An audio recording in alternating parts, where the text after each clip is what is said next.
So, welcome to Many Possibilities. We are now live, so everyone can hear me right now and we can proceed. Like I said earlier on, I say, let's know where you're joining us from. Let me just know where you're joining us. We can use the chat box. Welcome to the Maxwell Global Youth Initiative. My name is Coach Angie, and we'll just play a little form. This event is just for youth, for resilience, to build, to train, and it's based on my mentor, my leader, John C. Maxwell book. Inspire. Sometimes you win, sometimes you learn. Okay, so we're going to be sharing. We have amazing speakers right here, right now. All our speakers are here.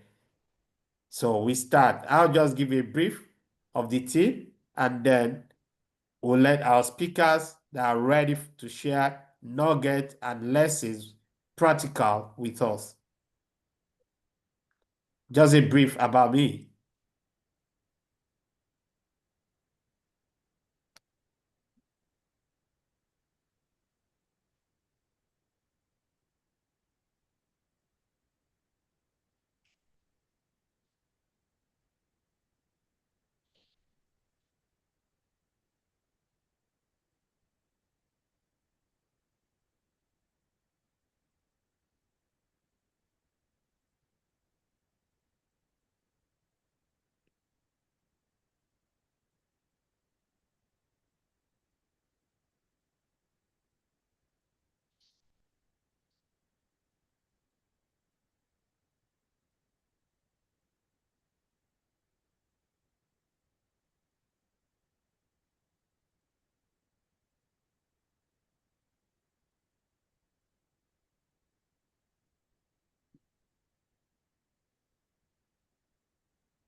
You're muted. You're muted, Coach Enji. You're mute. Share because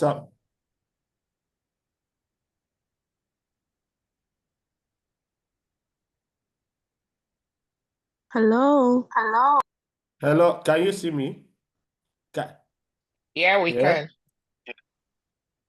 Okay. Yes, we can.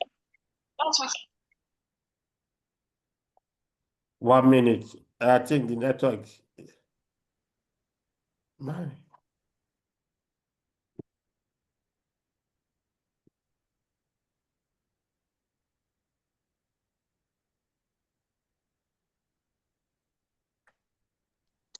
Hello.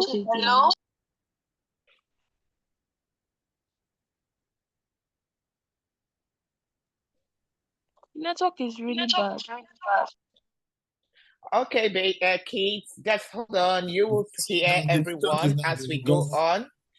We ask that you give us grace and be patient, okay? No, We're trying to navigate it. that is okay. Now everybody can hear me. Yes, we can. Everybody can see me. Yeah. Okay. Sorry for that technical hitch. Good. Can you Yes. just mute? So let's just start. Josh, we record and we just go. Okay, the background. So, like I said, good morning, good afternoon, good evening, depending where you're joining us from.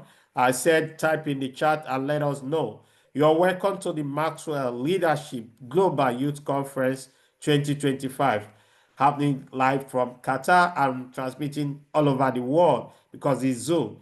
My name is Coach NG, a host, and with amazing speaker this evening or this morning from my friends that are in the US that are going to be there to pour into all our youths.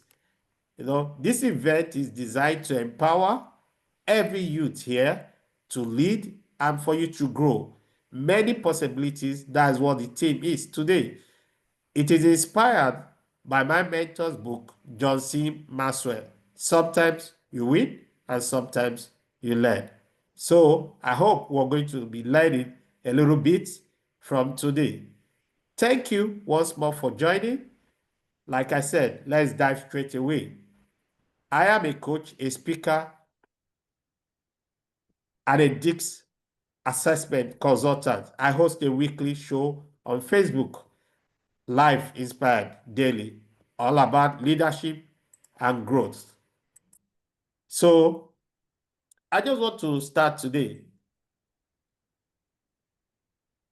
I want to share a story. Welcome to Many Possibilities. Please, can you use the chat? Let's know where you're joining us from. Many Possibilities is not just about the title, it's a mindset. The story I want to share with you is the story of Bethany Hamilton in October 2023.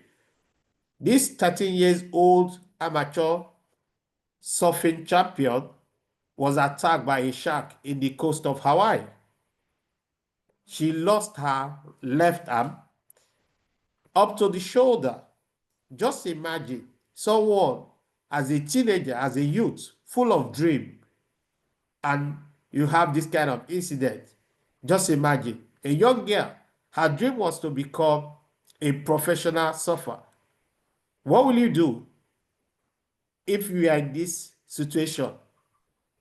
Several people will give up to their dream, to their goal. At that point, there was a challenge she's facing. Let me know, for this catastrophic incident that happened to her, what will you do? Tell me on the chat. If you are just planning to go for an event, your clothes is stained, or maybe a life-threatening issue like this, that of Bethany Hamilton, how would you respond to it? Drop your thoughts on the chat, please. I want to see the thought, yeah? Okay. Yes, okay. See, several people wanted her to give up her dream, but the story of Bethany was a story of resilience. Everybody around her, said she should give up surfing, that maybe she can take up surfing photograph. But just 3 days after the incident happened, Bethany started thinking about surfing again. And once the incident healed, she went back to training. Just like that. Just remember, if you're getting me, just say yes. Just remember, it takes 2 hands to paddle. Bethany learned to do it with 1 arm. It takes 2 arms to dive under the water. She learned how to do it with 1. It also takes 2 arms to stand on the board. Bethany learned to do it with 1 arm. Today, Bethany, at 33 years old, guess what she does for a living? If you can guess, let me know. Yeah, guess what she does for a living? Yeah, she surfs. Yeah, good. That's what it means to turn your loss into a win. That's what it means of many possibility looks like. Yeah, losses can always happen, and it's profound several times. For adult, it can be loss of job. For someone, it can be maybe loss that you miss the cutoff to go into the university. It can be loss of the loved one. It can be a loss. But often, leaving us feeling defeated. That's what loss causes. Wondering what we could do or what you could do. Even when these losses are far from us, sometimes we don't get it over us. Why? Because we let this haunt us. If you have seen this movie Random by Matt Damon, he quotes King's book. He said, confessing of a winning poker player. Few players, he said, recall their big puff as sins, but every player with accuracy, their standing thoughts beat on their career. The quotes that Matt Damon talked about in that movie, Random, he said, it illustrates how losses can embed themselves in our memory. They make us question our worth and potential, especially during our formative years. Like now, we are in high school, in middle school. Many young people secretly think that other people are doing better than them, smarter, more athletic, more talented, less stressed. These feelings can persist into adulthood, making us wonder if we are failures. However, I tell you this evening or this morning, depending where you're joining us from. However, losses does not define us. Please, can you type this in the chat? Say, losses do not define me, but they shape us. Of course, they shape us, but they do not define us as individual. We must not let them control our future. Don't let any loss, maybe academic, maybe anything, maybe you miss something, let them control you or control your future. Please, can you type this in the chat? I cannot let loss control me. Okay, yes. Type it, verbalize it, verbalize it. I say, I cannot let my loss control me. We don't let loss control us. So in conclusion, so that I'll let other speakers dive more into this topic, I wish myself, speaking to you, I learned this lesson early. I made mistakes more than once, of course, and I've learned that mistake does not define me. If I could turn my tough experience into powerful action, the story of Bethany was of her mindset. She saw possibilities. Several people around her saw differently. I myself, I have learned in life that it matters the speed that we learn from. So don't allow losses to take you out, but see them as an opportunity for growth and learning. Take responsibility of your life. Bethany took responsibility of her training. And always remember, sometimes you win, sometimes you learn. She learned from that experience. She learned how to solve with one arm. She learned how to stand on the board with one arm. Never forget to be teachable. If you learn to turn your losses to win, what happened? You will have several possibilities. She can retire now and take surfing as a hobby or go for photography. Let me ask you a question in closing. Please type yes or no. Let me know in the chat. Have you ever lost something? Have you ever lost something? Yes or no in the chat, please. Yes, yes. Okay. Thank you so much. Yes, yes, I can see them. Okay. Let's ask about 2 questions. Have you ever wished you could have a major do-over? Maybe your assignment, maybe you went for sports, your classmate, you didn't win, and you wish like they will repeat it. Have you ever wished that? Have you ever wished you could have a major do-over on your work? Yes? Okay. Good, good.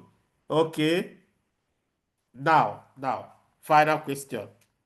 Can I say final question? Okay. For today from me, have you ever felt like you weren't allowed to fail? Yeah, you weren't given the opportunity to fail. Have you felt that way? Okay. Yes, okay. If your answer to any of these questions is yes, then this message is for you. And all the message that we are going to be sharing, I think we can all acknowledge and agree that we are going to have some losses in our life. But I want to unlock a profound gift that comes from every mistake, failure, or losses. To know that it does not define us. So remember, sometimes you win, sometimes you learn. and you have many possibilities. Thank you so much. So, thank you. Thank you. So, without wasting time, I just want to dive in or help bring in our keynote speaker this evening to help us explore deeper into this event. I'm honored to introduce our keynote speaker, someone who embodies the spirit of many possibilities.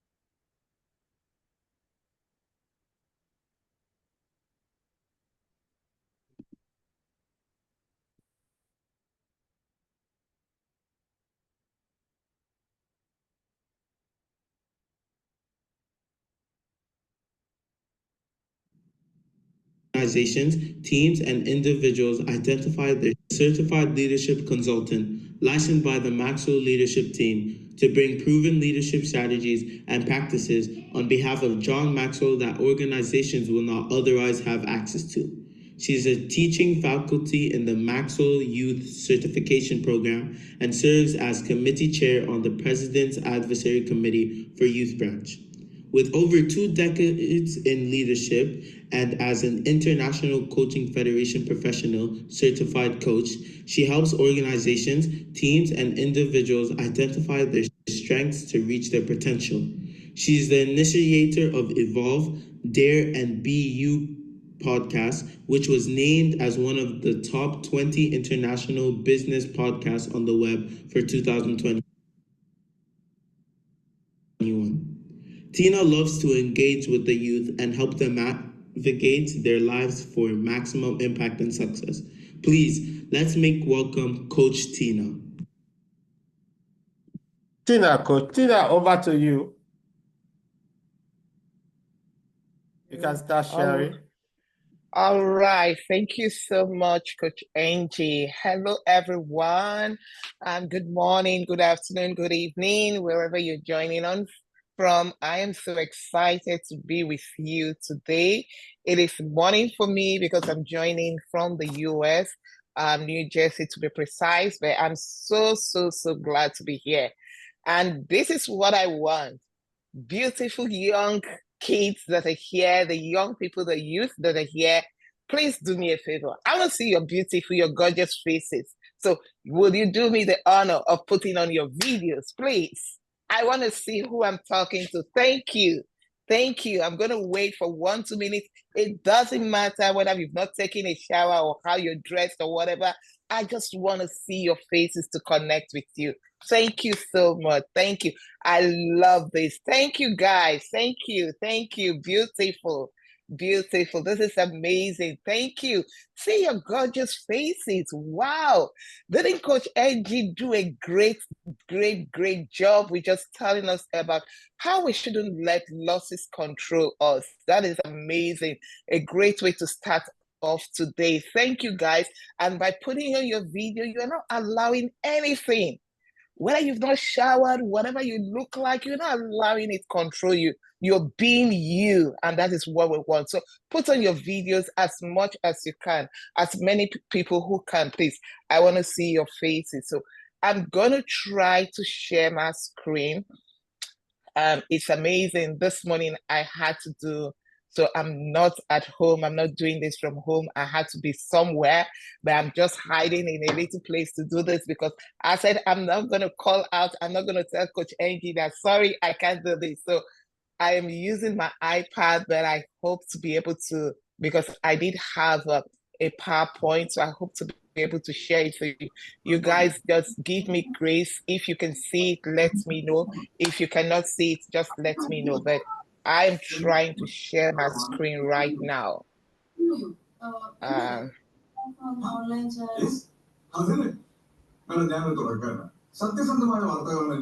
Okay, guys. All right. So I'm gonna ask, please, if you mute your audio, so we can have a fantastic session. All right. So I'm gonna be talking just to tell you a little bit about, Coach Andy talks about why we shouldn't let causes. Yeah, I see that, Coach Sion. I don't know. The colors change as I'm sharing it. It's funny. It's changed, but well, we'll make do with whatever it is. That's fine. It's okay. So, he talked to us about not allowing losses control us, and I want to share with you. We all have a dream. Who has a dream here? Who has a dream that they've been thinking on? They've been thinking about, how do I do this? How do I want to do this? And you're still thinking that, oh, should I not? Can I not? Do I have the capabilities? Is it something that I can do? Oftentimes we're told that, oh, you can never do this. You because nobody in your family has ever done that. Or, oh no, you're a woman. Women don't do that. Oh, you're this. People like you don't do this, right? We all face such things, but we all have dreams. We have a dream. We have more than one dream. We all have things we want to do. But having a dream, it's not just enough. It's not enough. Now, if you look at this picture, you see people here. Tell me, what do you think? What do you see? Type in the chat. What do you see? What can you say about these pictures? What can you say about these people in these pictures? What is it that you see as you look at them? What do you see? Just right, yeah, frustration, giving up.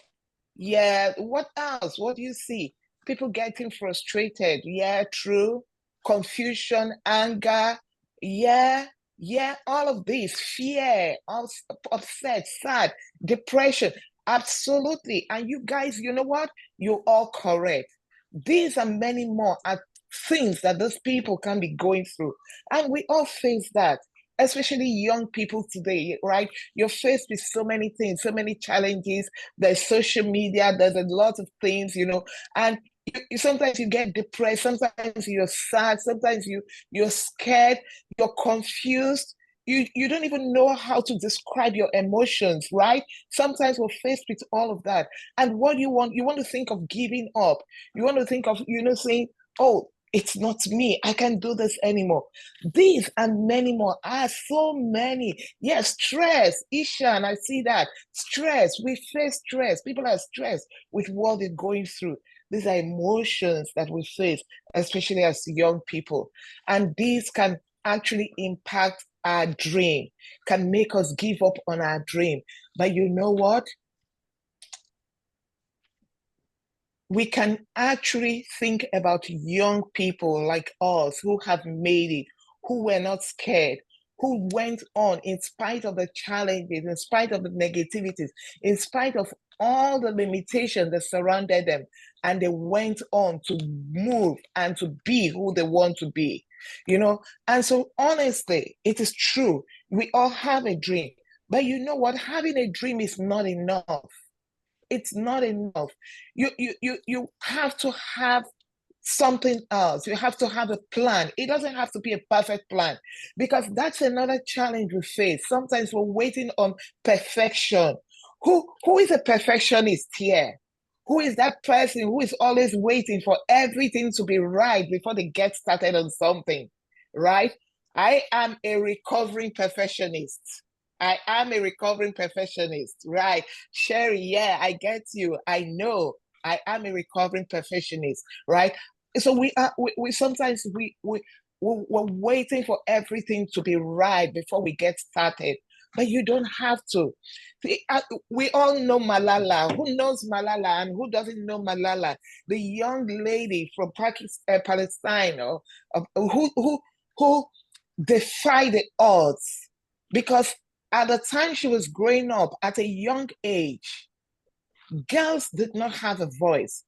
Girls could not even think of education in her country. But she stood up. She rose up and she defied all the odds. And she said, you know what? I have a voice. I am human. I am capable. I am able. And I'm going to do something about it.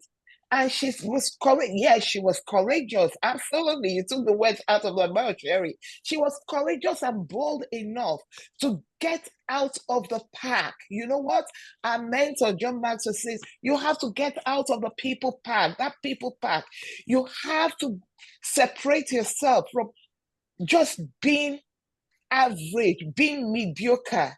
And so she started talking about the girl child, the right of the girl child to have education, the right of the girl child to have a voice, because in her country, an Islamic country that she belonged to, girls did not have that opportunity to have a voice, not to talk of being given the opportunity to go to school.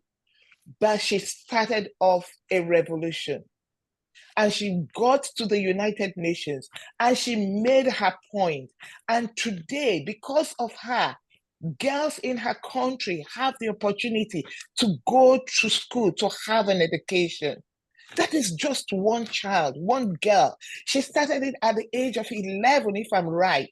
But you know what? She started right. She started where she was. And we all know Elon Musk, the famous Elon Musk. As a child, he too had a dream. People called him weird. People called him different names. But today, he is a voice to reckon with. And so I ask you, young kids, what is that dream that you have?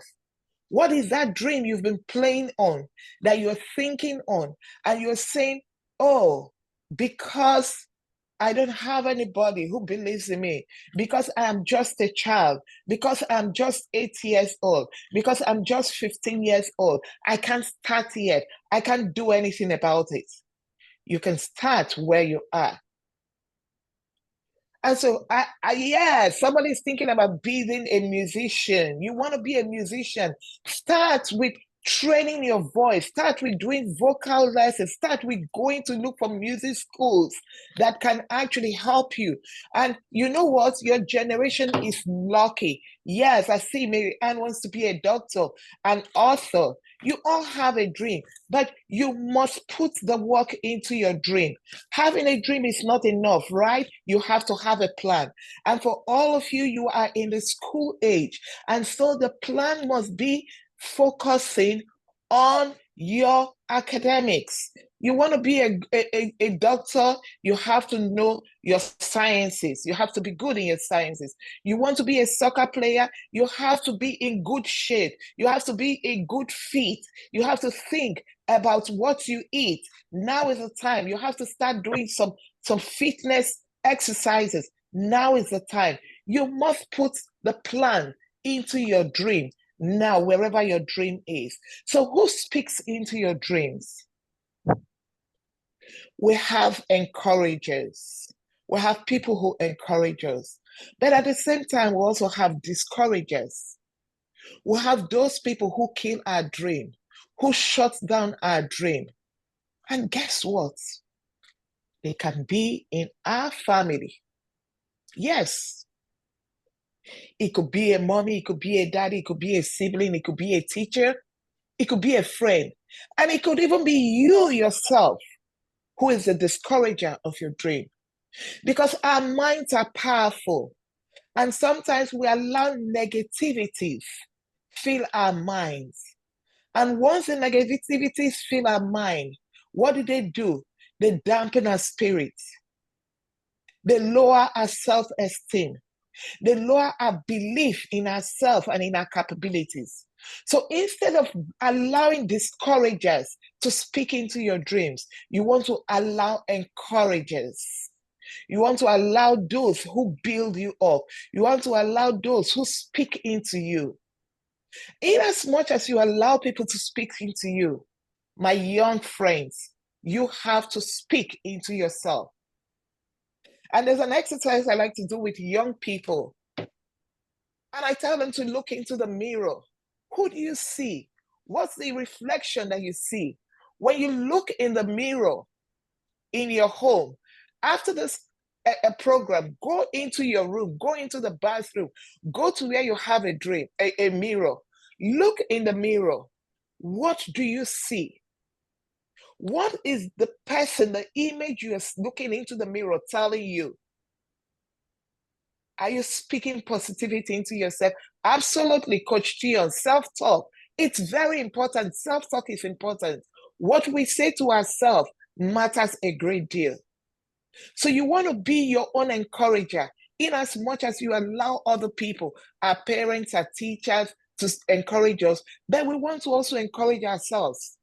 Because if people believe in you and you don't believe in yourself, you may not actually do much. Remember Bethany, the story that Coach Angie shared with us. She believed in herself, that irrespective of not having two arms correctly, she believed in her dream. She believed in herself. She believed in the strength that is inside her. And that is what helped her to conquer the negativities, the fear. So you want to be able to build your dream and to do something about your dream. You may have setbacks. You may have detours on the road. You may have things that go right. You may fail. Coach Angie asked us, who have ever failed? We have all failed. But don't allow your failure keep you down. Because you know what? Failure is a stepping stone or the stairways on which success is built. Failure is a stairway on which success is built. If you look at all the successful people around the world, they have failed not once, so many times. But guess what? They chose to look at their failures as opportunities to try again. They chose to look at failures as opportunities to go back to the drawing board and see what can I do differently. We all know Disney World. A lot of us have been to Disney World or have heard of Disney World or have watched Disney movies. The owner, Walt Disney, do you know he was fired from his job at a newspaper company for lacking imagination? But guess what? He went on to build his dream. And that is what you have at Disney World today. So again, I ask you, what is your dream that you are trying to build? And someone is telling you you are not able or that you cannot do it. What are you going to do differently today? So you have a dream, but you have to discover what your gifts are.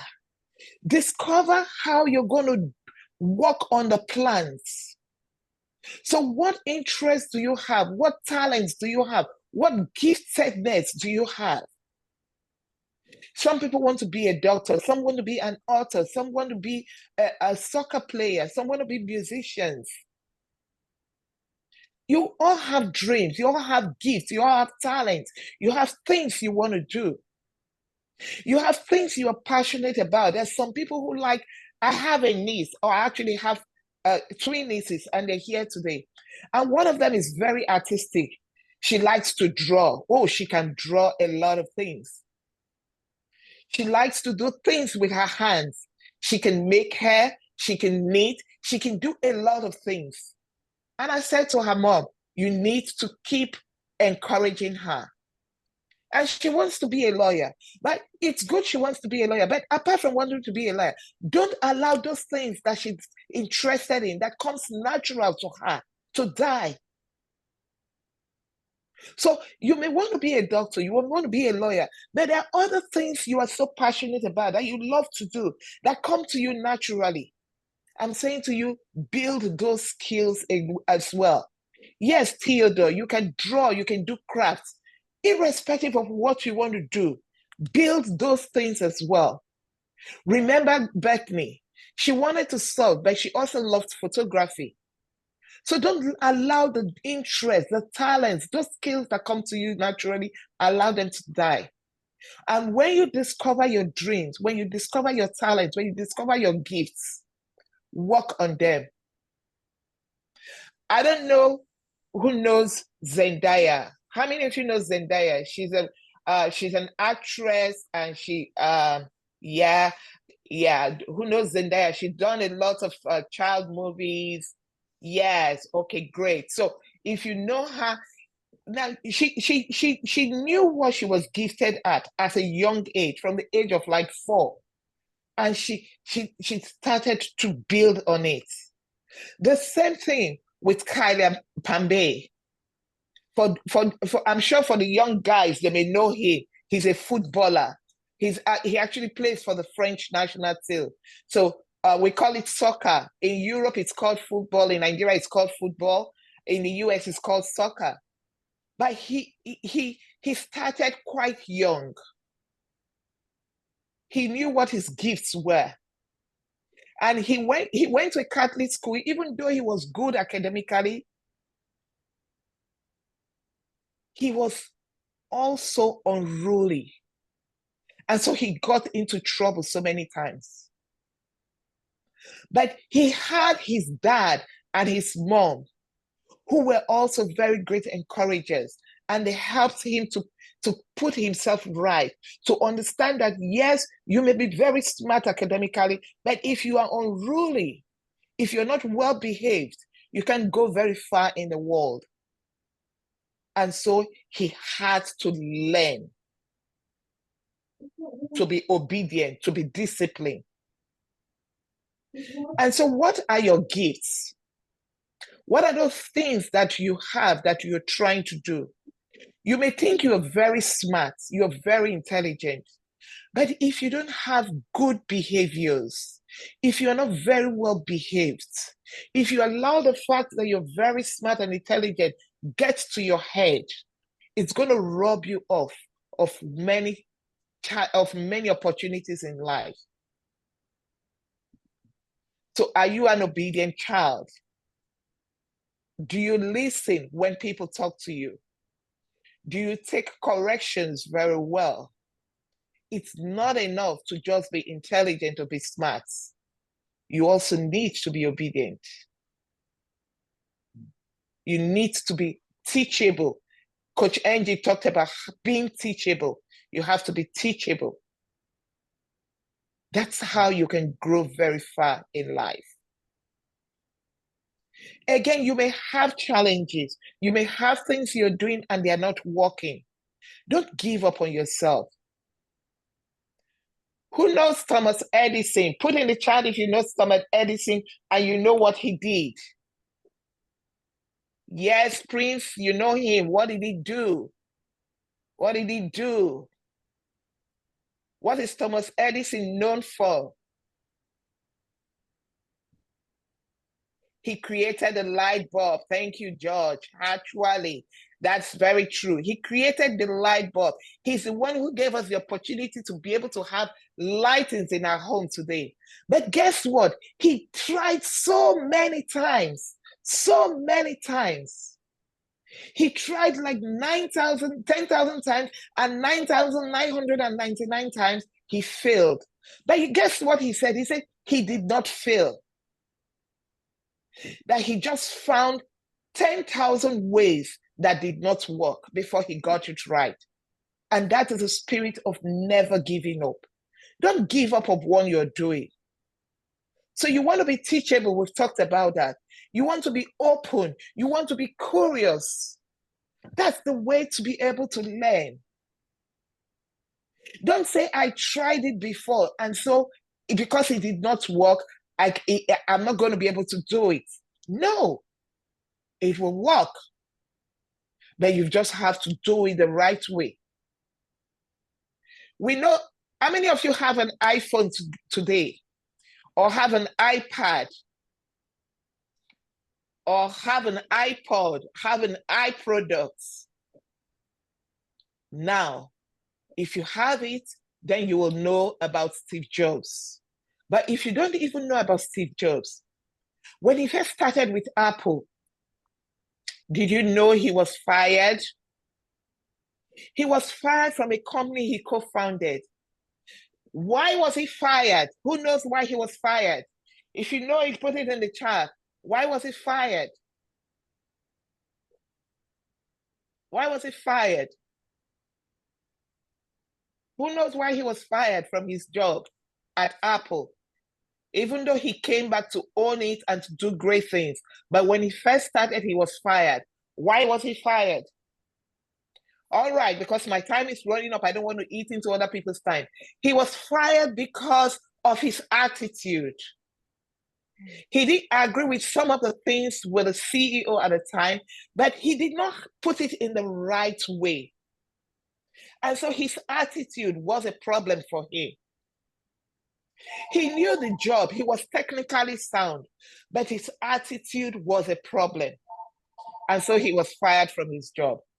But when he was fired, he had time to reflect and to go back to the drawing board and to understand that he needs to be teachable.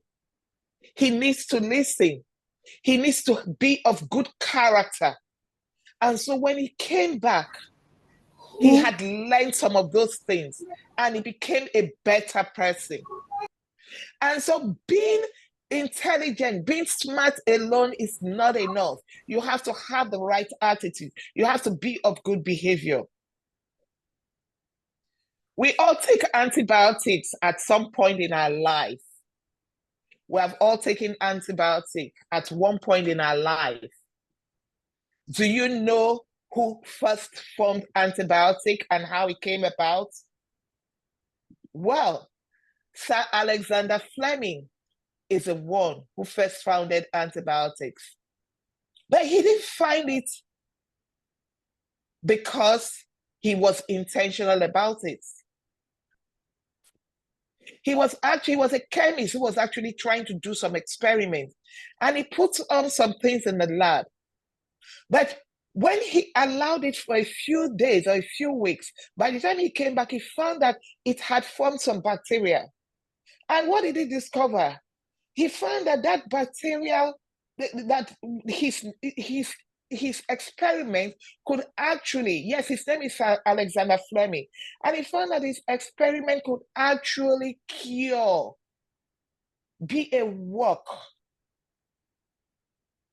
that the bacteria was dying because of the mold which had formed. And that is what led to the discovery of penicillin, the first antibiotic. And so from them, other antibiotics were created. So what am I trying to say? You can do something by mistake. You could do something by error. Who has ever cooked food and you were trying to cook something, but maybe you didn't put the right amount of salt, you didn't put the right amount of spices, you didn't put the right amount of oil or something. But at the end of the day, it turned out to still be very sweet. Who has ever done that?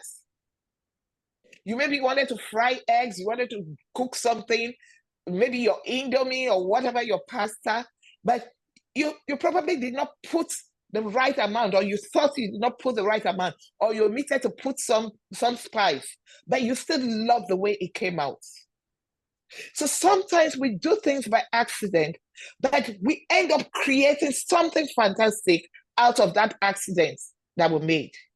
That's how penicillin and other antibiotics were created. So you must be able to do something. Having a dream is not enough. You must dream, you must discover having the plans, and then you must take action, do something about it. It's not enough to have a dream. You can have a dream, you can have a plan, but are you taking action? Are you doing something about it? Beyonce started out from a choir group, from church, singing in church, and today she's a renowned name. Ryan's World, who knows about Ryan's World? He started out a YouTube channel when he was a kid. He was about 4 years old. And then what started as a joke, his siblings started, his parents started, and today, if I'm not wrong, he's one of the biggest YouTube creators. Something he started out just as a child, as a man. It was toy world initially. He started out as toy world. He'll bring his toys, talk about his toys, him and his toys, and all of that.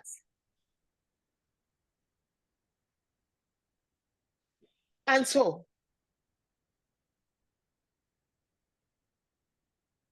What are you doing? What are you doing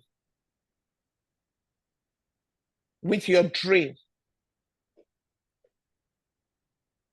What are you doing with your dream? You don't have to wait to be older. You don't have to wait to be 20 something years. You don't have to wait to be 30 something years. You can start where you are. Start with a little plan you have. You don't have to be perfect. You don't have to know how it will end. Many times, because we want to know how it will end, we fail to get started. I am guilty of that. I don't know about you. And that's my perfectionist playing out. Wanting for everything to be in order before I get started. And then I said, oh, I don't have to wait for that. I need to start. And even if I fail along the way, I will go back to the drawing board. I'll refine it and move on. That's what we now need to do. Whatever your dream is, get started. Start small, start afraid, start scared, start where you are. But you know what? Just get started. And so, what is the dream that you have today? What is that dream? What is that passion that you have? What are the plans you have to get it started? And what action are you going to take today to get it off the ground? As a young child, I knew what I wanted to do. I wanted to speak. I wanted to be in debate clubs. But you know what? I had a lisping problem. So the lisping is when you speak, your tongue sticks out between your tongue. And so for years in school, I was bullied. I was not just bullied, but even denied the opportunity to be part of the debating club because my teacher felt I would make the team not win. It will count against me. Even though I was very eloquent, I was a good communicator, I could speak very well, that deprived me of being in a debate club. And what did it do to me? It lowered my self-esteem. It made me go into my shell. And for years, I will hide from doing public speaking. Even when I got into jobs and I would be asked to call, I would run away from it until I couldn't run away from it again. And the first time I was asked to go speak on behalf of my manager at the time, to go represent him at a monthly meeting that we were having, managers meeting at work, I was to do a presentation. And when I got into the room and I looked at a room full of not just managers, but the CEO, it was a bank, one of the big banks in Nigeria, the CEO, everybody was there. As I got up to the podium, I froze. No words came out of my mouth. And immediately I felt ashamed, I felt guilty, and I ran out of the room.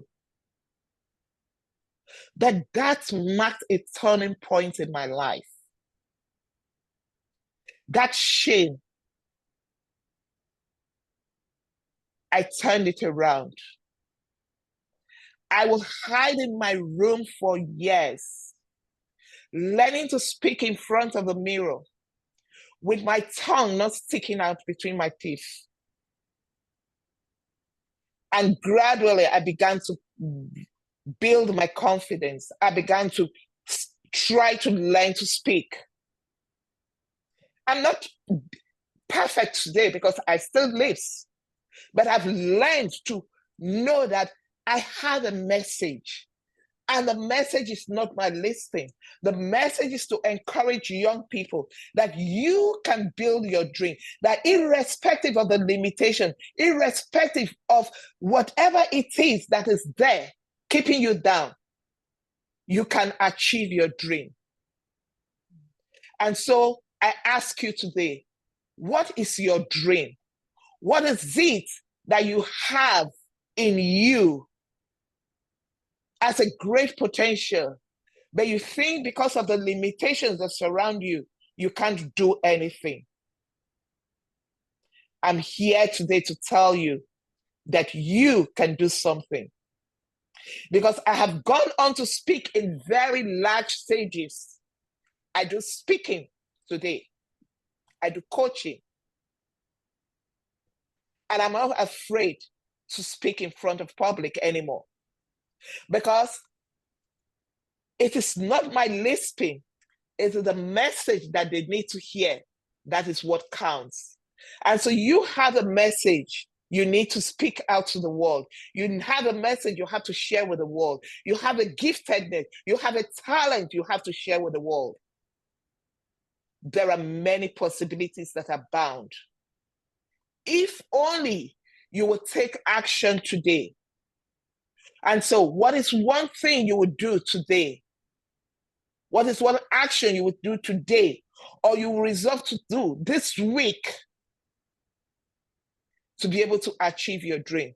If you want to be a doctor, you want to be a lawyer, you want to be a soccer player, whatever it is you want to do, what is one action you would do today? Are you going to put in 30 more minutes into studying, into doing your homework on time, into checking that you're not leaving anything undone? Are you going to learn to eat right if you want to be a football player? What is it that you're going to do?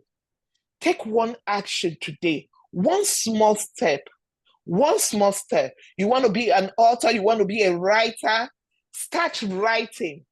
Create a notepad, create a notebook, begin to write. You may not understand what you're writing. Start journaling. Keep doing it. Don't give up on yourself. Because if you don't give up, like all the young people you have seen here today, that Coach Angie has shared and that I have shared, you will go on to become a force to be reckoned with in the world. You have a dream. Nurture that dream. Build that dream. Discover the plans. Put to action what you will do. And the stage awaits you to bring out that potential that is inside of you. Thank you for allowing me speaking to you today. God bless you, young kids. Wow, wow, wow, wow. What do we say to Coach Tina? This is amazing. Bravo. Excellent. Excellent. Wow. Thank you so much. Thank you so much. Thank you. Thank you. Thank you. Thank you. It was amazing. So, without wasting time, we'll just go to our next speaker for today. You can sit down and listen. It's for children. Sorry. So you can mute, you know. I believe I'm the Okay. next. I believe I'm the Yeah. next speaker today. Yeah, My Coach name Tina, is yeah? Let's Yes, just have your intro.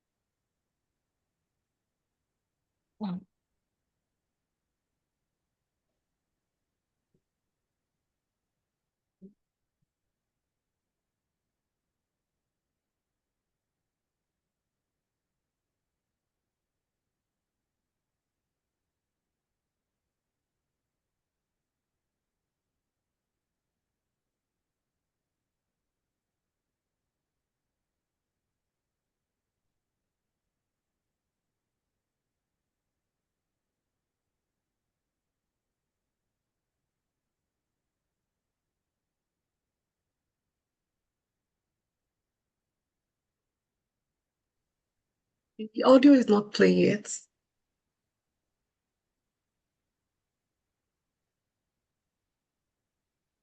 So, Josh, they say the other is not playing.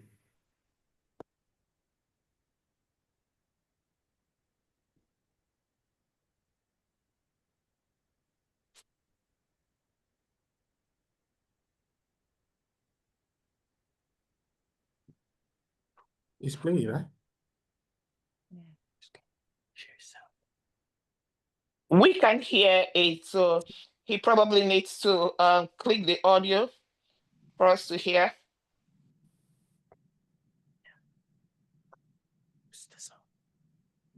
Sherry McElroy, educational leader, speaker, author, coach. Sherry McLaurin is an educational leader, published children's book author, and certified Maxwell leadership speaker, trainer, and coach.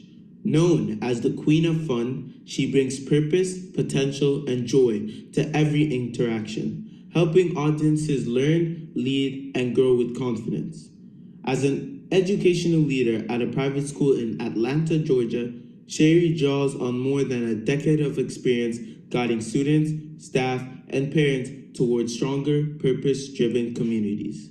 She delivers high-energy keynotes, dynamic professional development sessions, and one-on-one or group coaching for educators and aspiring leaders, combining practical strategies with contagious enthusiasm. She is also the author of Purposely Made, a children's book that inspires young readers to discover their strengths, embrace their purpose with confidence, and celebrate the differences in others. Through author visits and school programs, Sherry engages students with meaningful messages, interactive sessions, and parent workshops that reinforce the power of words and purpose-driven parenting. Whether she's speaking to educators, training teams, or sparking curiosity in young readers, Sherry McLaurin empowers people to recognize their strength and embrace the truth that they were made on purpose for a greater purpose. Let's make welcome Coach Sherry. Coach Sherry, over to you. Thank you. Thank you so much. Hello, everyone. Hello, hello.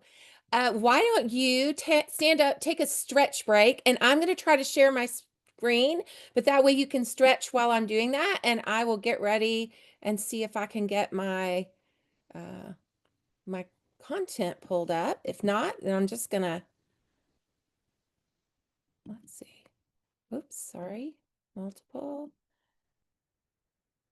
All right, I'm having trouble finding my tools, so that's okay. I'm just going to speak to you and share with you a little bit of what's on my heart. But I want to start by saying thank you to Coach Tina. Tina, I was so inspired today by you, and I think you were in my head when I was planning my talk today. The name of my talk today is called I Dare You. And right now, I dare you to believe that there is a purpose for your life. I dare you to figure out what the purpose for your life is, and then I dare you to go out there and do it. And so Coach Tina shared a little bit, and so I'm going to pull my notes over here. I'm going to skip one of the parts because I was going to share the story about Walt Disney. His imagination, he was fired from his job for they said he didn't have enough imagination, and look at him, he created Walt Disney World. So what a cool story. Somebody who could have been defeated created a theme park that people all over the world love to go to and love to be a part of. I want to share with you a little bit about I wrote a book last year called Purposefully Made, and purpose is on my heart and on my mind, and I'm going to just show you really quickly the cover. I'm gonna see if I can get it in there of my book. Oh, it's not doing it very well, but it is called Purposefully Made, and it's all about discovering what you were created to do.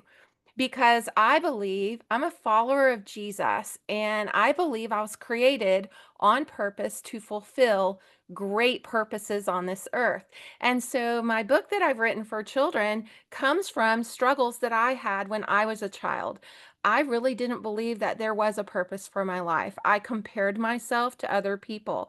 Will you tell me in the chat if you've ever compared yourself to someone else and thought that maybe other people had better gifts or seemed like they had it all together? If you've ever compared yourself, help me not feel so alone in the fact that I felt that way when I was a young child. And sometimes even as an adult, I still feel that way. And it's kind of sad, and it's not a great place to be. Oh, some people are telling, thank you for commenting in the chat room.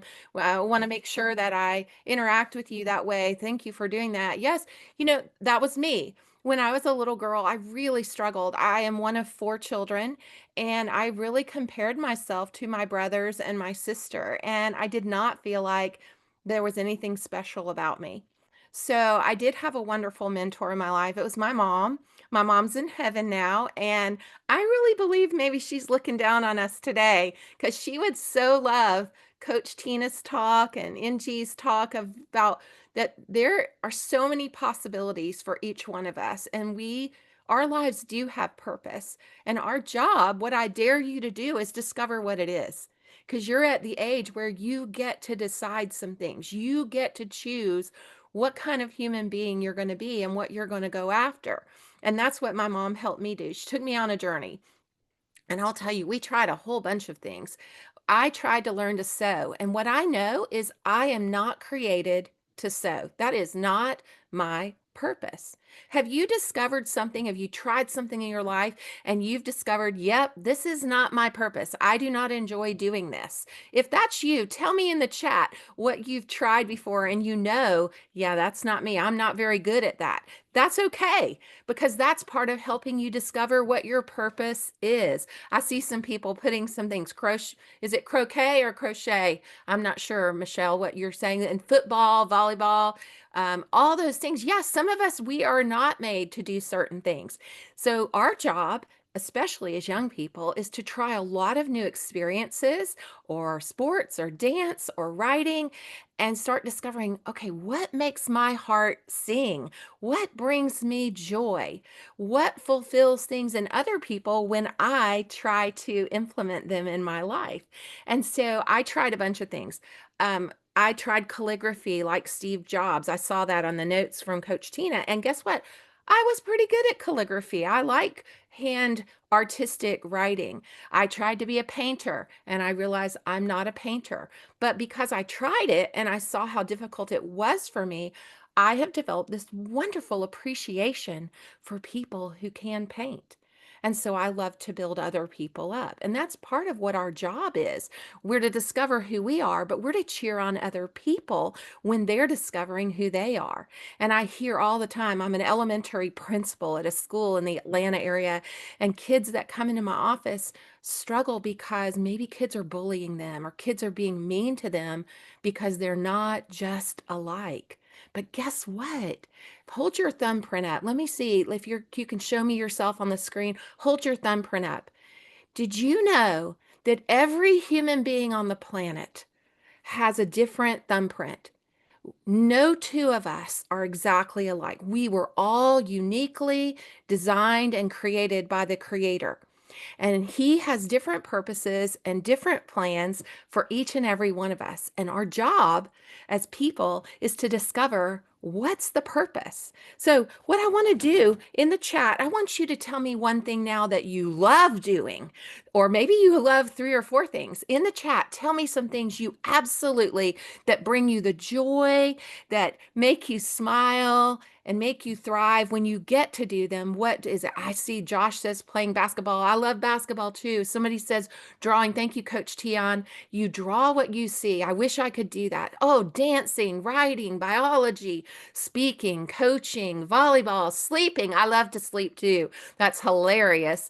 Eating. Oh, you are my people. I love to eat. Thank you so much for connecting with me. In fact, I'm going to eat something when we get finished today. I'm really hungry. My stomach's been growling. Oh my goodness. Look at all these wonderful responses. Baking. Oh, I love to eat baking. We should be partners with one another. Reading, drawing, football, listening to gospel music. Oh, wow. I love to listen to music. And it gives me a great appreciation for the people who can create the music, because I'm not musically inclined, but it makes me celebrate the gifts of other people. And that's part of my purpose too. I love to celebrate other people. Thank you. You guys are responding. I love somebody, Marianne, thank you. You're one of my people. The sleeping and the eating. I do resonate with that, but I also love when I wake up and I get to go and spread joy and share my life with other people. So here's something. Here's part of my dare. I dare you to believe that you were made on purpose. Do you believe me? Tell me in the chat. Say, I believe I was made on purpose. If you believe there's a purpose for your life, would you type that for me in the chat? I'm going to see. I'm going to wait and see. Oh my goodness. I love that. Thank you. You were made on purpose for a purpose. There is a reason you are here. There is a reason you exist. I love that. Thank you all so much for participating. I do dare you to believe that. Keep believing it. And on the days when you get discouraged, or on the days when you want to compare yourself to someone else, say to yourself, I was made. There is a reason I am here. You exist for a reason.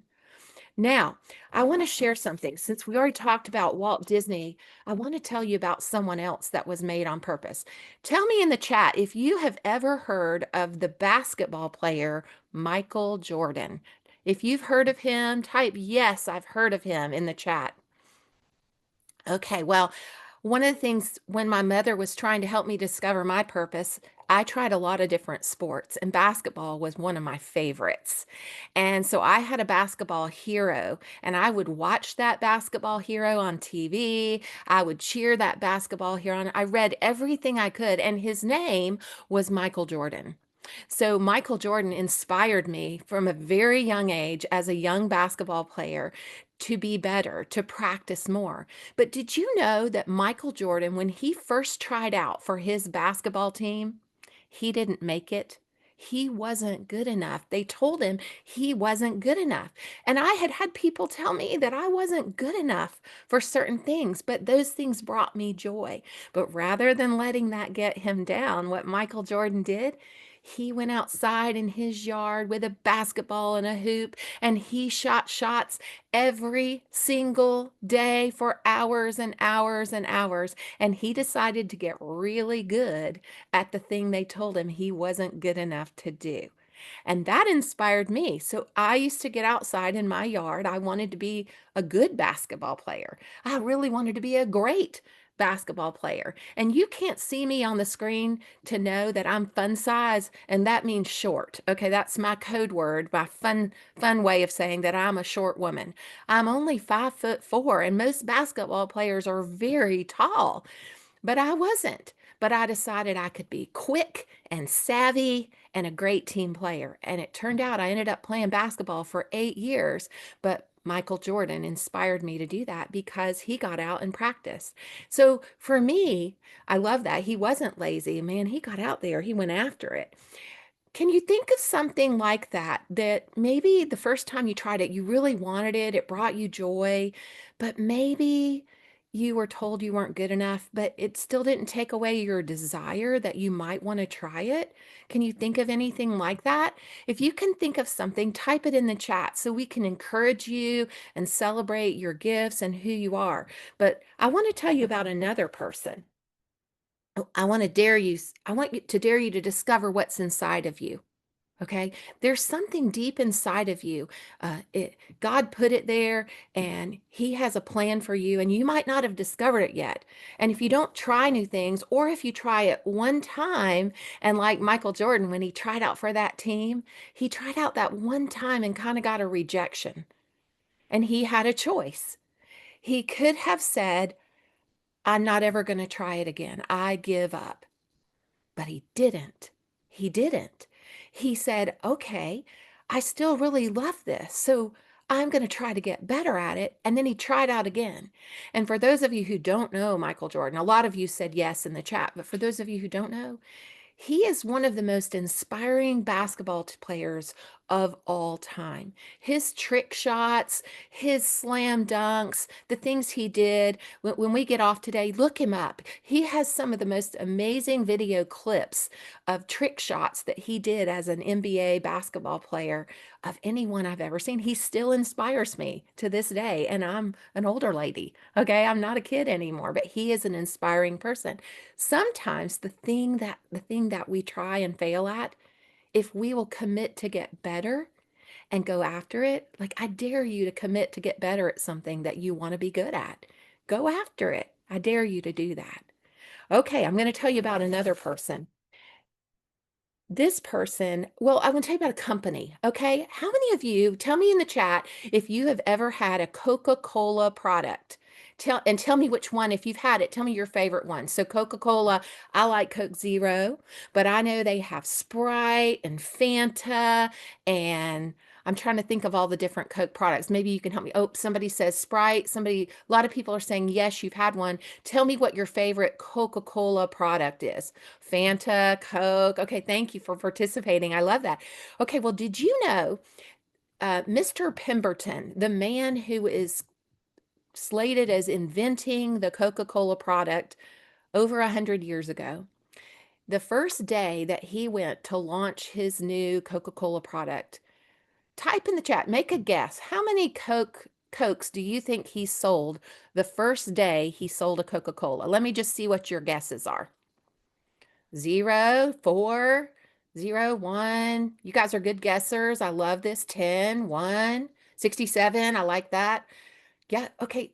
You are not going to believe he only sold 9 Coca-Colas. Okay, the first day when he took his product live, he sold 9 bottles of Coca-Cola. Now, here we are today. All right, I live in Atlanta and Coca-Cola was invented here in the Atlanta area. But every day today, when I go to the grocery store, or I just got back, I went to Germany and Europe on a book tour with my children's book. But even in Germany, I could order a Coke Zero and they would bring it to my table. So I know that the Coca-Cola company is selling way more than 10 Coca-Colas a day now, right? Way more than 9 Coca-Colas a day. In fact, they sell billions and billions of Coca-Cola bottling products, water, Fanta, all the things they sell, they just keep selling and selling and selling.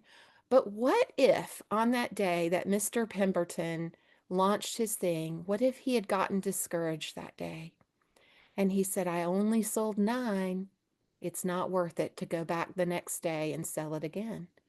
Okay, I would be very sad because I love a cool, refreshing Coca-Cola especially when I'm eating Mexican food. It's like my favorite beverage to have with a taco. I mean, and do you like tacos? Tell me if you like tacos in the chat. Because, I like fun stuff, and tacos and fiestas are kind of my favorite food. In fact, tell me in the chat your favorite food, because food is just a fun thing. And we have some people who like to eat. Oh, yes, a lot of friends. See, I knew we are connecting. You guys are fun people. I kind of wish we could hang out all day long. But I'm going to get ready and get to my last point. I need you to know this. Mr. Pemberton has impacted the world for good. His idea has impacted the world. His drinks bring great joy to people like me and some of you who said you love a good Coke. Oh, Marianne, I love mangoes and burritos. That's a good combo. Good job, girl. That's fantastic. Paella. Oh, that dish is mouth-watering. Whew. You guys are making me really hungry today. What I want to encourage you is sometimes you have to start really small with your dream. Mr. Pemberton started really small. And I'm going to tell you something. I saw some of you earlier when Coach Tina was talking. You said you wanted to be an author. I've been writing for years and years and years. And I'm about to tell you how old I am. And a lot of people won't tell each other how old they are. But I'm 57 years old. And my very first book, just got published in March. And I've been writing for years. I started small, writing poems and things like that. And I never gave up on the dream. I tried in my 20s to get a book published, and I let the failure of it not getting published stop me. And then that dream was still there. I still kept writing, and I almost didn't get the book published. I almost chickened out for fear of putting myself out there, or for fear of rejection, or from people saying it's not good enough. And then I got coached on a stage at a Maxwell leadership conference, and it was teased out that I had to get this book published. Okay. And now my mind is blown. I just got back Tuesday of this week from the world's largest book fair. Okay. In my wildest imagination, when I was writing the poems and the stories, I never thought that that would happen to me. But I'm a living testament that when you start small and you honor your commitment to what you believe you are called to do, to what your purpose is, God can magnify it and make it bigger than anything you could ever imagine. And so I just want to encourage you, don't wait till you're 57 like me to go for your dream. Like, go for it now and keep putting yourself out there and keep trying new things and learning and be vulnerable. Ask people. If you don't know how to do something, say, I don't know how to do that. Will you teach me? Because that takes the gifts of someone else and lets them use their purpose to help you with your purpose. And so I just want to encourage you. I dare you to be an encourager. I dare you to go after your dream. Will you type in the chat if you could go after one dream right now today? We get off this wonderful conference and you're like, man, I'm inspired. I want to go after my dream. What is one action point you're going to commit to that today you're going to explore one of your dreams? Will you tell me what it is in the chat? And I'm going to pause and I'm going to read some of them because you're inspiring me. I love it. Some of you go for your dream. Who's going to go after a dream today? I saw some people that said they want to be an author earlier. Oh, somebody's starting their second book. Oh, yes, Michelle. Yes, yes, yes. Coach Tion, yes, write that next book. Oh, work hard to get into the NBA. Josh, if you are in the NBA, I will be cheering you on. I love to watch basketball. Love it so much. Oh my goodness. Oh, thank you, MG, for asking. Purposefully made for the Christmas list.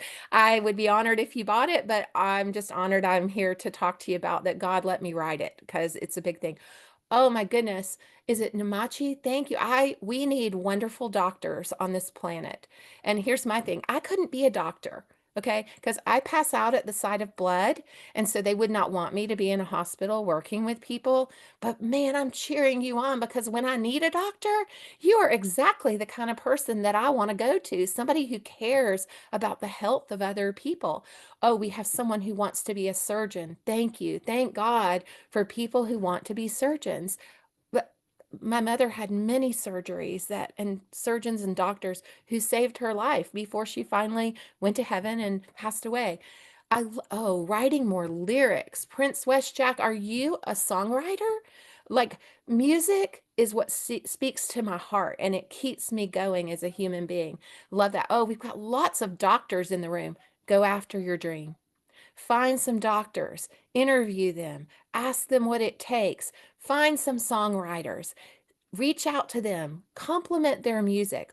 All those ways will help you grow in your purpose, but at the same time, you will get to encourage other people in their purpose. My final challenge to you today, and then I'm going to wrap it up, is this. I'm going to go back to the dare, okay? Walt Disney, he dared to dream. Okay, he dared to go after what his imagination, what was inside of him, and he created Walt Disney World and Walt Disneyland. Michael Jordan dared to not let a refusal keep him from practicing and getting better at what he wanted to do. Coca-Cola and Mr. Pemberton, they dared to start small and not let one day of bad sales for Coca-Cola discourage them from creating a product that worldwide changed the world in the refreshment beverage industry. My question is this. I dare you to do something that will change the world. What gifts, what talents, what strengths do you have to offer that could change the world? I dare you to stick with them. I dare you to discover them. I dare you to encourage other people in their gifts, because sometimes we can get jealous and we can maybe put people down rather than building them up. I dare you to build other people up that are good at something maybe that you are not good at. I dare you to be a world changer. And I dare you today to start today. Today. Don't wait. Don't be an old lady like me that's 57 years old wishing that I had started going after what I dared myself. I dared myself to become an author. And I became an author. I dared myself to become an educational leader. And I am an educational leader. I dared myself to prepare for today because I had a little bit of jet lag coming back from Germany. It was a 10-hour flight. But I am so excited. You guys have fueled me. And I'm just going to say this. Today, will you tell me in the chat, Just think for just a minute before you type. I dare you to consider possibilities and remember that you were purposefully made. You are not here by accident. God has a huge plan. He designed you on purpose. He placed something very incredible inside of you. So will you please tell me today one thing that you're going to dare to do next that you haven't done before? Tell me in the chat. And in closing, I just want you to know your story is still being written, chapter by chapter, page by page. And if you have a day where the page doesn't sound right or it doesn't feel right, that is not the end of your story. I dare you to write your story and make it one that is the most impactful story you could ever imagine. Thank you for having me today. Thank you for allowing me to speak. Thank you for making me hungry and thirsty. I am going to get some food later. You guys have been the most amazing audience. And oh, before I go, could I get a picture of you? Will you all come on the screen? My family's just not going to believe all the beautiful people that I got to be on. I'm going to get my camera out, you see, because I love to document. Will you show me your beautiful faces one more time? Because I was slow when Coach Tina was talking, but you guys are just the most beautiful human beings, and you have blessed my soul today. So will you allow me? Okay, put your best smile on, because nobody likes it whenever you take a photo and you don't have your best smile. That's not cool. Are you ready? On your mark, get set, go. Y'all are amazing. Oh my gosh, you're the most beautiful people ever. I hope you have fun with the rest of the conference today. I'm looking forward. I've been so inspired already today. I can't even imagine what's going to happen next for all of us. Thank you for having me. It's been a joy. Thank you so much, Coach. Yeah, that was absolutely amazing. Wow, wow, wow, wow. Just give it a round of clap for her. Wow, that was amazing. Like I said in the chat, tell your mommy, tell your daddy, the book Purposely Made is on Amazon. Make sure you include it in your Christmas list. Sure, it will be a good read. So without wasting time, we have spent some of our time. We're going to bring our next speaker right away here. So let me just bring in our next speaker right away to speak. Sherry McLaurin. Okay, let's. God-fearing and people-driven. Coach Tion Singletary, the motivator of excellence, is an 11-time #1 global best-selling author, podcast host, founder of 2 businesses, neuroencoding specialist, and an executive director within the Maxwell Leadership Certified Team. Mentored by Les Brown, Coach Tion teaches how to use your voice through life stories. With 21 plus years of leadership experience, not only does he serve in multiple capacities within the nonprofit and civilian sectors, Coach Tion serves in the U.S. Armed Force as a commissioned officer, holding the rank of major, leading thousands of individuals to excellence with precision. Help me welcome Coach Tion Singletary to the show. Thank you, Coach Tion. Over to you. All right. How are we doing, everybody? It is amazing to see you here today in the place. And I just want to share some good news with you today that I believe is going to inspire you. And so I'm hoping ready that you are ready to be inspired, because I am ready. So give me one clap if you can hear me. Give me one clap if you can hear me. Yes. Give me 2 claps if you can hear me and you can see me. All right, we are in the place today. Yes, let's do this. Hey, I want to get the party started. Let's get the party started right now.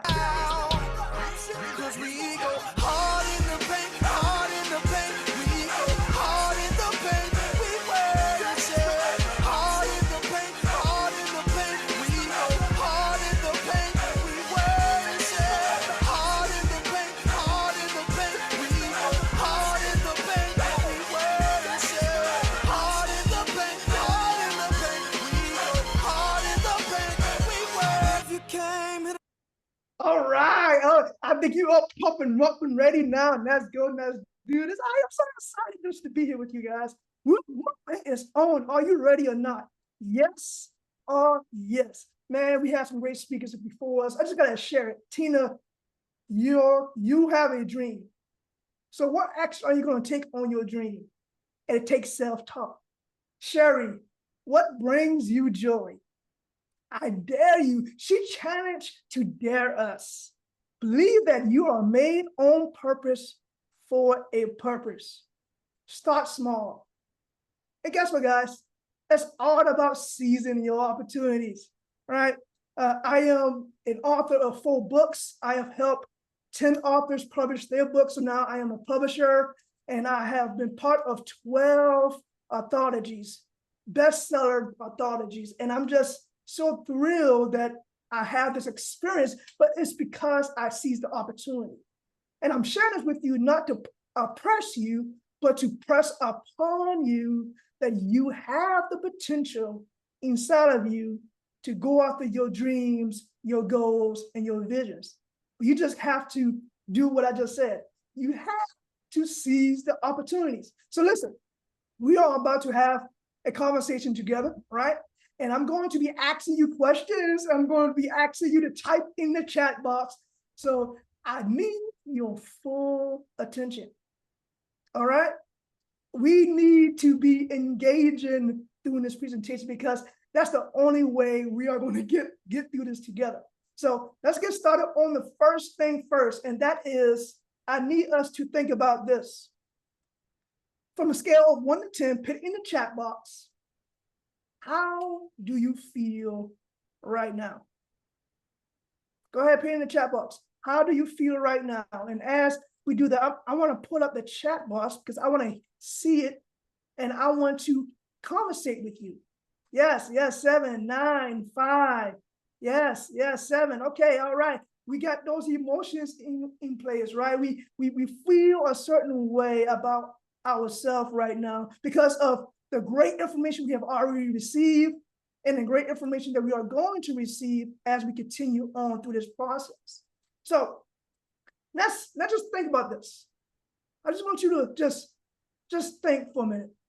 Like, feeling grateful is a choice. And feeling grateful helps you to see the many possibilities that NG shared with us in the beginning of this presentation, right? We have many possibilities out there. So when you're in a sense of gratitude, you see the opportunities more clearly. And I'm going to share with you some techniques that I have used in my life that I hope that it will help you to do the same thing. And I want those numbers that you shared earlier in the chat box. The goal is by the end of this presentation, I want those numbers to be higher because now you will have an action plan. Matter of fact, let's think about this. I want you to look at this for a minute, right? I want us together to commit. You remember Sherry talks about, I dare you, right? I dare you to say this with me. I am full of possibilities. I don't care who's around you. I don't care who's looking at you like something wrong with that person. What's wrong with that boy? What's wrong with that girl? Don't worry about that. I want you to say it out loud like you mean it. I am full of possibilities. Come on. I am full of possibility because that's important. So now let's talk about what that really means. So I might get serious here for a minute with you. Opportunity doesn't wait. It whispers. What does that mean? When I was your age, I thought that opportunities would just show up one day, like a big old shiny door with my name on it, as you see on the screen here. But guess what? That is far from the truth. Opportunities rarely come labeled. It doesn't have your name on it. They often come disguised as a hard work, working hard on the ground, putting foot to pavement, as a challenge, or even as a problem that needs solving. So what we have to do, we have to do this and think about this. So a quick check, just to make sure everyone is still good in here. Raise your hands or drop a thumb up in the chat if you ever had a moment where something hard turned out to be something good for you, or even a blessing later. Yeah, we all have these opportunities, right, that comes our way, and depending on how we see it will determine what happens with us. So you see, opportunities are not about luck. They are about preparation meeting purpose. We talk about dreams, we talk about purpose. All this stuff matters. It's very important. Just like my good mentor, coach, and friend says, John Maxwell, in his book, Intentional Living, opportunities do not multiply because they are seen. They multiply because they are seized. So what opportunity are you going to seize today? And what that means is your next opportunity is already around you. But it will take courage, awareness, and faith to recognize it and go after it. So you just have to make a decision with your life. And I'm going to share a quick story with you. Years ago, I was a young cadet to the far left. You know what? Just loving life, just going through life and just having a good time. Full of dreams, but unsure if I truly belong. I didn't have all the answers, but I had one decision: to show up, let me say it again, to show up fully wherever I was. No matter what I was doing, you just have to show up. So fast forward, I became an Army officer, and that opened up the door of learning that what real leadership really is, right? And because at first I thought I knew what real leadership was, but until I was placed in the position of leadership, that's when I realized what it was. But it wasn't the title that changed my life. No, it was recognizing the opportunities to grow. Later, when I stepped into leadership coaching, and I realized something deeper. Each step, each challenge, each yes or no moment was preparing me to help others seize their own opportunities. And you have an opportunity too. So what we need to do is we need to think about this. What is something small, right, that's in front of you right now that could grow into something big if you give it your all? You know, a lot of us talking about writing a book, writing lyrics, or becoming an NBA star, becoming a doctor. What is that thing that if you just start with it and you just give it your all, put it in the chat box where it is. I want you to remind yourself that you already have an opportunity in front of you. You just got to give it your heart. You just got to go after it and get it, right? So share it with yourself. Write it down on a piece of paper. What is something small that's in front of you right now that if you decide to give it your all, that it will grow into something big? That is your dream. That is your dream. So what I'm going to do here is I'm going to share with you what I call the ABC framework. Very simple, right? A, B, and C. So you can't seize what you can't see. And you can't see what you are not looking for. Now, what we're going to do is I'm going to share with you 3 keys, okay? A, B, and C. And the goal is to keep it as simple as possible because I'm a simple guy and I like things to be simple. So the A in ABC, key one, is be aware. Be aware of the opportunities, and that opportunities high in service. So when you look for ways to help others, doors open up for you. And I have seen this plenty of times in my life. Like, if you want more opportunity, add more value. It is simple math to me. Who like math here? Raise your hand if you like math. Give me a thumbs up if you like math. I love math. I know I do, right? So ask yourself this question. Who can I help today? Who can I help today? The B in ABC, key two, is be bold. Say yes before you feel ready. Growth doesn't wait for perfect timing. You remember when I was sharing that earlier, right? Like, you're waiting for everything to get in order. No, growth doesn't wait for perfect timing. Sometimes the best thing you can do is step forward. Get started. Even if your knees are shaking, let me tell you, and I can share with you plenty of times where my knees were shaken because of fear. See, fear fades, but missed opportunities echoes. And fear stands for false evidence appearing real. And what we got to do is we must face everything and rise. Rise to the challenge. Rise to see the opportunities that is right in front of us.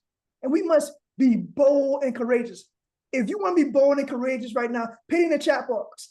I want to be bold and courageous. Because you do. To seize your opportunities, you have to be bold and courageous. So I want you to ask yourself this question. What can I say yes to this day? What can I say yes to this day? And be bold with your action, because that's going to help you to push forward and persevere. Okay, let's do a learning check real quick. All right. What is the A in ABC? Key one. Type it in the chat. What's the A? Let's see if you was paying attention. All right. What's the A? Awareness. Yes, yes. There we go. We got a winner. Yes. All right. What's the B in ABC? Key two. Type it in the chat. Bold. Yes. Boldness. You got to be bold. All right. We got that good. We got A and the B. Now let's talk about the C in ABC. Key three. This is the key three. Be consistent. That's it. Just be consistent. Keep showing up.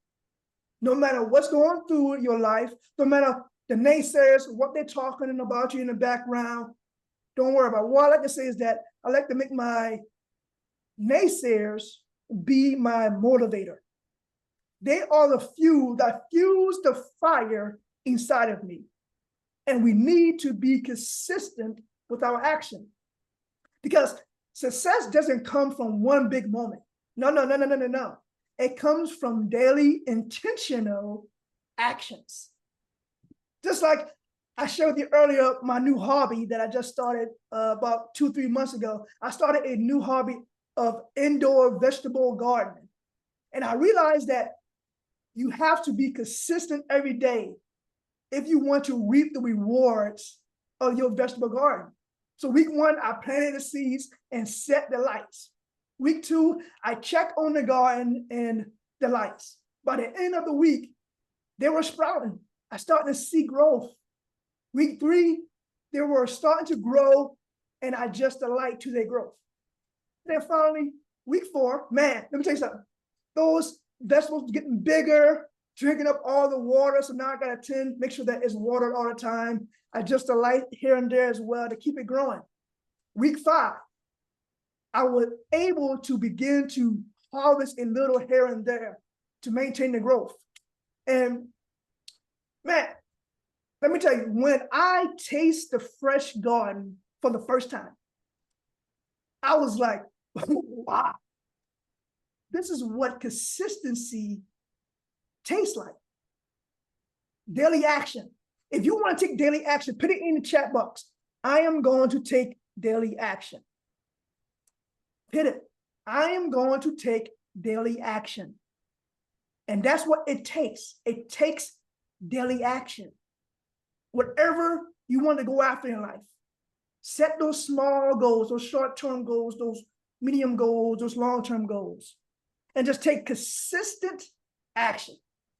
John Maxwell says that small intentional step forward to significant results. That's all it is. That's consistency. See, small seeds in my garden turn into something I can physically eat because of consistency. You just got to keep showing up. That's it. So type it in the chat. I am going to show up today. Put it in the chat box. I am going to show up today.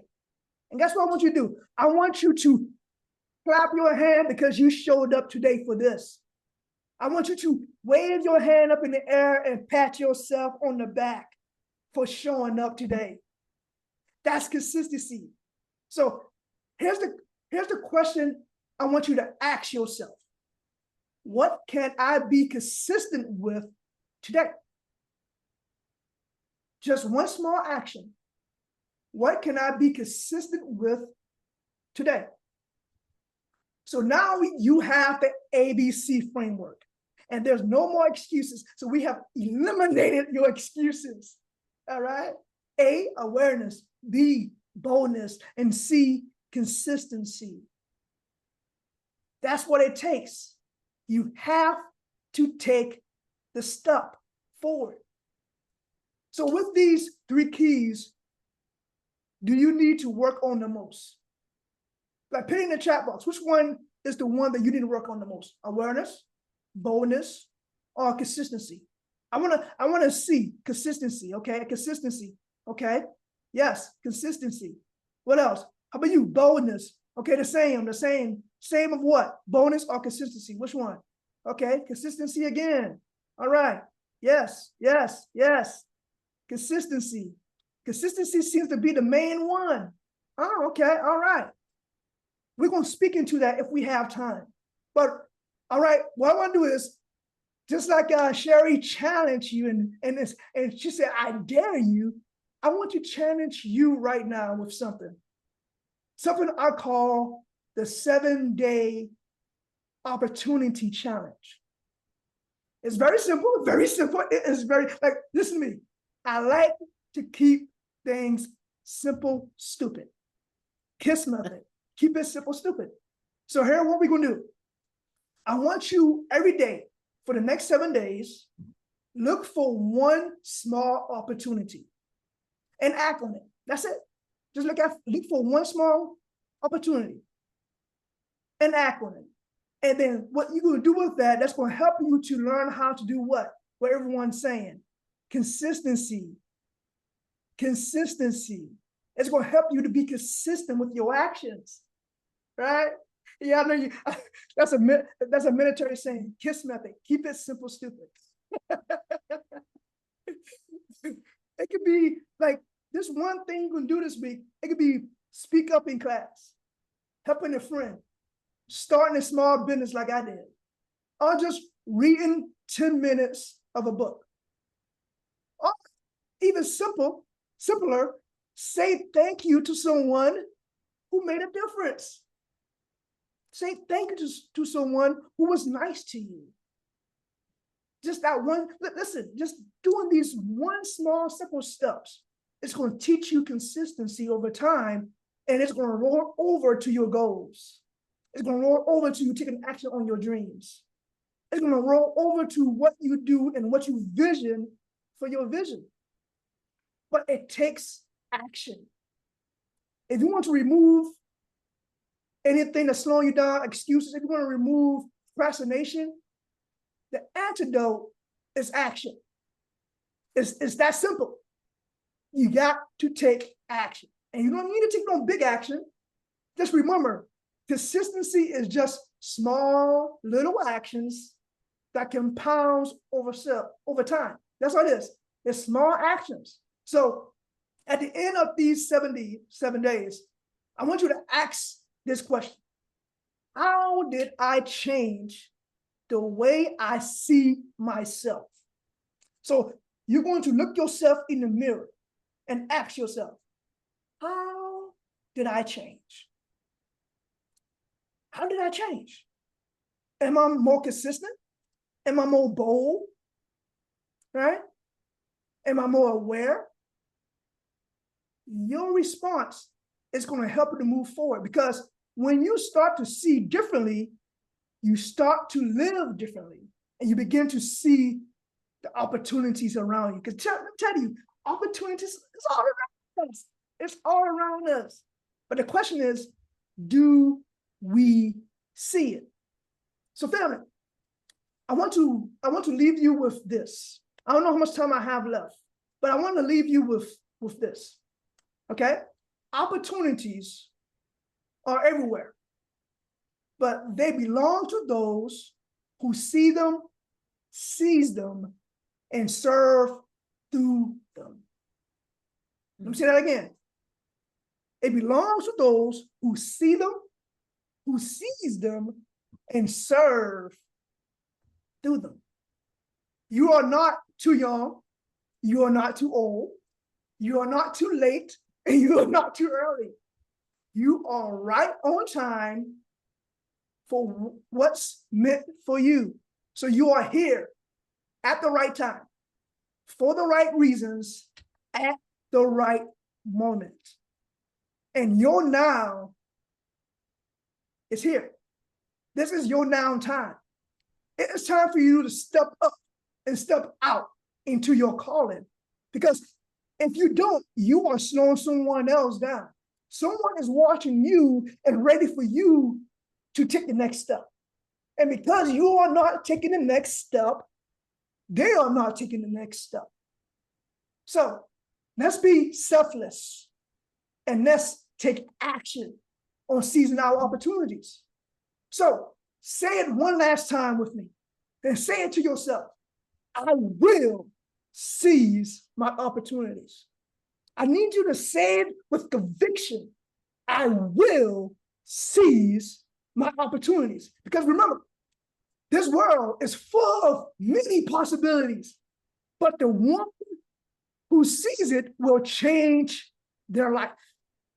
It's time for you to seize your opportunities, my brothers and sisters. So thank you. I am Coach Tion Singletary, and I cannot wait to see what opportunities you seize next. So continue to be great in you and be great in the things that you are empowered and inspired to be, do, and have in life. I love you, and guess what? There's nothing else I need. You can do about it. Take care, my brothers and sisters. Take care. Thank you so much. Thank you, Coach Tion. That was absolutely amazing. Thank you. Thank you for sharing with us. We are happy. So while time is fast spent, we're going for the next speaker. So we'll just go to the next speaker. God-fearing and people. So we'll just go for the next speaker, my friend, Dr. Ayo. Dr. Ayo Adenuka, MD, NPH, MBA, is a seasoned public health consultant with over 20 years of experience advancing healthcare access, leadership, and communication. She is the visionary founder of the IEA Impact Consulting and ACE Parent Team, inspiring and equipping emerging and executive leaders to achieve success and live a life of impact. She is a Maxwell Leadership Certified Speaker, Coach, and Trainer. She currently works at the ICANN School of Medicine at Mount Sinai as the AMC Program Manager.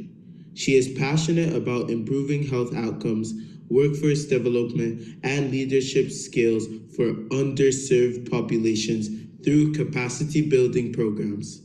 She is experienced in working in both the government, nonprofit, and private sectors to advance health access and leadership development through strategic alignment. Dr. Adenuga holds a medical degree along with a Master of Public Health and a Master of Business Administration. ACE Parenting is a global initiative that empowers parents and teens to successfully navigate the challenges of adolescence, building confidence and leadership skills. She co-leads the Health Leader Alliance, a transformative nonprofit organization dedicated to supporting underprivileged individuals in low and middle income settings. This initiative aims to create equitable access to healthcare and leadership development, helping to close disparities in career development and empowering communities to achieve better health outcomes and build resilient leaders. Dr. Ayo is a person of faith, a wife, and a mother of 3 teenagers. She inspires and equips leaders to grow and achieve lasting impact in their personal and professional lives. Let's make welcome Dr. Ayo. Thank you so much, Dr. Ayo. Over to you. Wow, wow, wow, wow, wow, wow. Thank you so much. And thank you for that amazing young voice that I heard, really pushing all the speakers forward. And thank you, all the amazing young leaders here today. It's an honor to be here with you. This topic is just the right one for this season because you are all made of possibilities. So thanks to all the speakers that have spoken throughout and the ones that are going to speak even after me, to Tina, to Sherry, to Coach Tiern, to Coach Bayo. Thank you, thank you, thank you. And I want you all kids, if you see possibilities, write P in the chat. If you see possibilities, write a P, and that's a capital P, uppercase P. Fantastic, fantastic. I see Prince West, I see Cheesy, I see Michelle, I see Cotion, yes, Josh as well. And if you are full of opportunities, write 2 P's, 2 capital P's in the chat. Put it in there. Fantastic. Yes, fast fingers. I see it. Good. Fantastic. So today we know we've all been sitting down for a while and we have to stretch. So you have to hold your hand apart and then clap. Make sure your heart is out and then you clap. So let's do 4. 1, 2, 3, 4. Josh, I can't see you clapping. Okay, again, 1 the other side. 2, 3, 4. Yes, I feel my heart pumping. I feel my chest going out. I see that breath coming in and going out. You need it anytime you are in any conference to just make sure that that blood keeps flowing through your mind and your body. So I'm going to share my slide. And as I'm sharing, I was speaking with my daughter yesterday. And one of the things that she spoke about, so I just got a new car and it's white. I said, Mom, it's crazy that ever since you got your new SUV, I've been seeing the same kind of cars everywhere. So many a times, what you focus on actually does expand. So the question is, what are you focusing on right now? What are you focusing on right now? Do you see my screen okay? I'm trying to do the slideshow. Okay. Fantastic. So you see me all right? Okay, if you do see me, okay, I see that. Okay, fantastic. So again, we're talking about becoming the possibility, turning your pain into purpose and power. It's amazing how people have spoken about purpose, how they've talking about how they've learned, how they've felt not enough, how they've had speech issues or trying to write a book or even be in the military, how that has impacted them and built who they are today. And I developed these slides all for you all for you. This is the first time I'm talking about this topic, and I'm so very excited and happy to be sharing this story of mine with you. So get your books ready, get your mind open, because you're going to learn a lot today. So this is me again. I'll not go very far, but I'll say I'm a person of faith. I'm a daughter of God and a mom of teens. I'm a John Maxwell certified speaker, trainer, and coach. And I just love empowering people. I love inspiring, equipping young and emerging leaders like yourself to be more, to see more, and to do more so they can live a life of influence. So let's go on. What do you people see here? Can you put in the chat what picture, what comes out to you here? Put in the chat what comes out to you. Okay. I think I have to use my other device so I can see what everybody's saying. Yes. Okay. Now, yes, possibilities. A sun in the horizon, on a hill, the background there, and the boy standing on another hill, looking at those possibilities and said, yes, yes, yes, I can make it. So guess what? The future belongs to those who believe in the possibilities within them. It starts with you. It starts really, really with you. Every great story begins with a defining moment, a choice to see beyond your present and embrace what could be. So my story began with failure and disappointment and deep uncertainty. But those moments of pain really transformed my life into something greater, purpose. We've been talking about purpose. And I'll say for fun, there are three things that make up purpose. People say, what is your purpose? What's your purpose? People are like, what is even this purpose everybody's talking about? Purpose is really three things.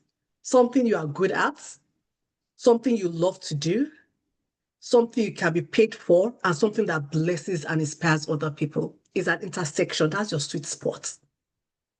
So type in the chat, what are the things that you just love to do that even if you're not even being paid for it, you can do it? I know before we heard people say basketball, some said they love to dance, some said they love to speak, some said they love to crochet, some said they love to eat, some said different things. So type in the chat again, even if you're not being paid for that thing, what would you love to do?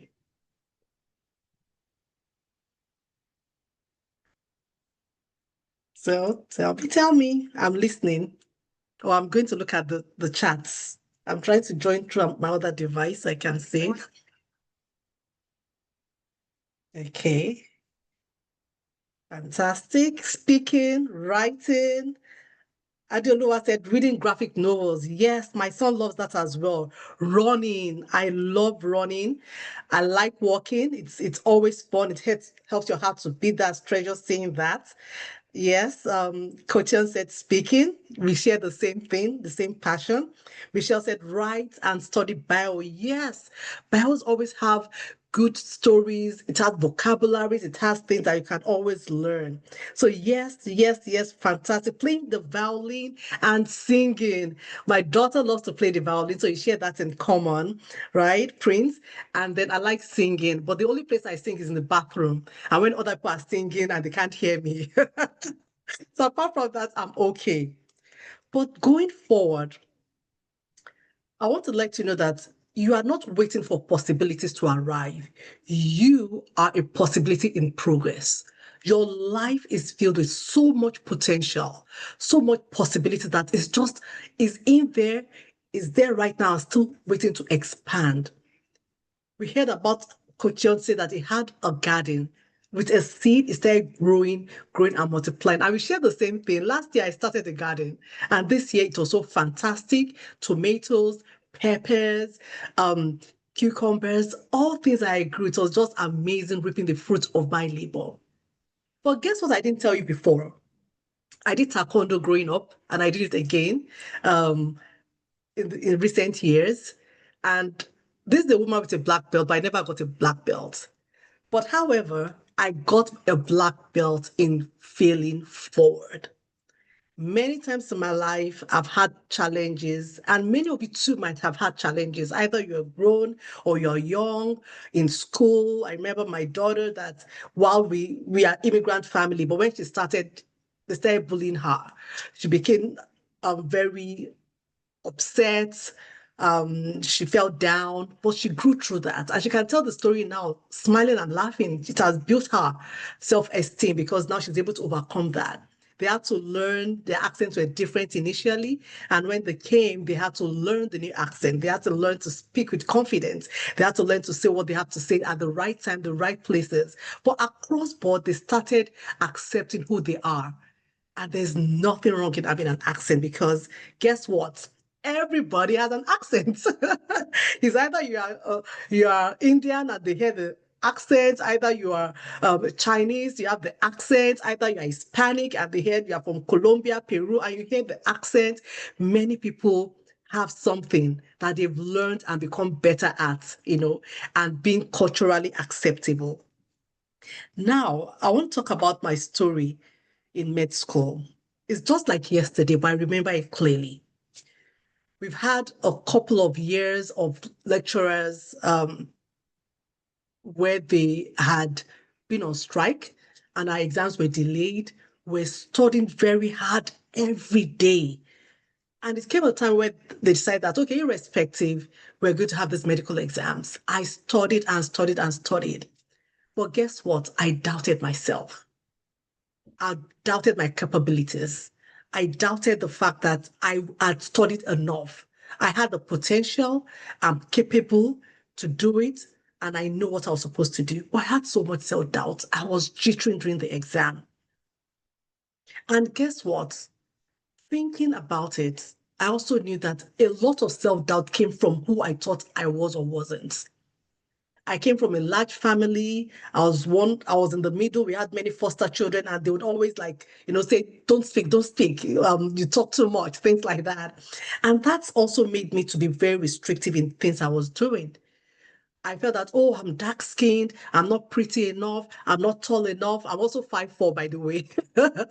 I'm not tall enough. All this came together to kind of have a subconscious self-doubt in me. So question, what are the restrictive and constrictive thoughts that you're having that you need to let go now?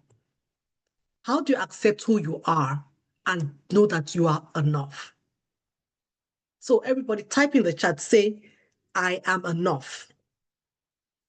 Say, I am enough. Type in the chat, I am enough. And type in the chat, I am worthy. I am worthy. Fantastic. Thank you, Chizzy. Thank you, Adeoluwa, and Michelle. Yes, Coach Angie. I like that. I like the engagements. So usually in med school, they'll post our names on the board. And we heard that the results are out, pasted on the board. And we all rushed there. We ran. And the names were everywhere. Everybody sweating because you have to go from the hostel to the school. We're all sweating, eager, anxious. What's it going to become? And I went there and everybody was searching, looking. And all of a sudden, I saw my name. And it was below the line. I had failed my medical exam. I was unhappy. I was devastated. I didn't know what to do. I was ashamed. I couldn't tell my parents. I had to tell my family friend that, please, this is what has happened. Tell my parents. I had never failed before. But guess what? I confronted my pain. I reflected. Why? Why did this happen? I put work to it. I studied hard again. And then I decided that this situation is not my identity. My failing the exam doesn't make me a failure. It is just a situation. I rallied around friends that were there, that knew what they're also doing, and I imbibed myself in people that were studying. I prayed hard, studied hard, was consistent. Remember what they told you? Consistency. And then I passed my exam. I didn't just pass it. I passed it so well that I won an award from the head of department. I was good enough. So that failure became a turning point. After that, I was able to join some student nonprofits organization. I started speaking. I found my voice again, traveling all over the country, traveling to Spain, even in medical school. I was already doing nonprofit work. I was head of different organizations. Why? Because I had to rise above.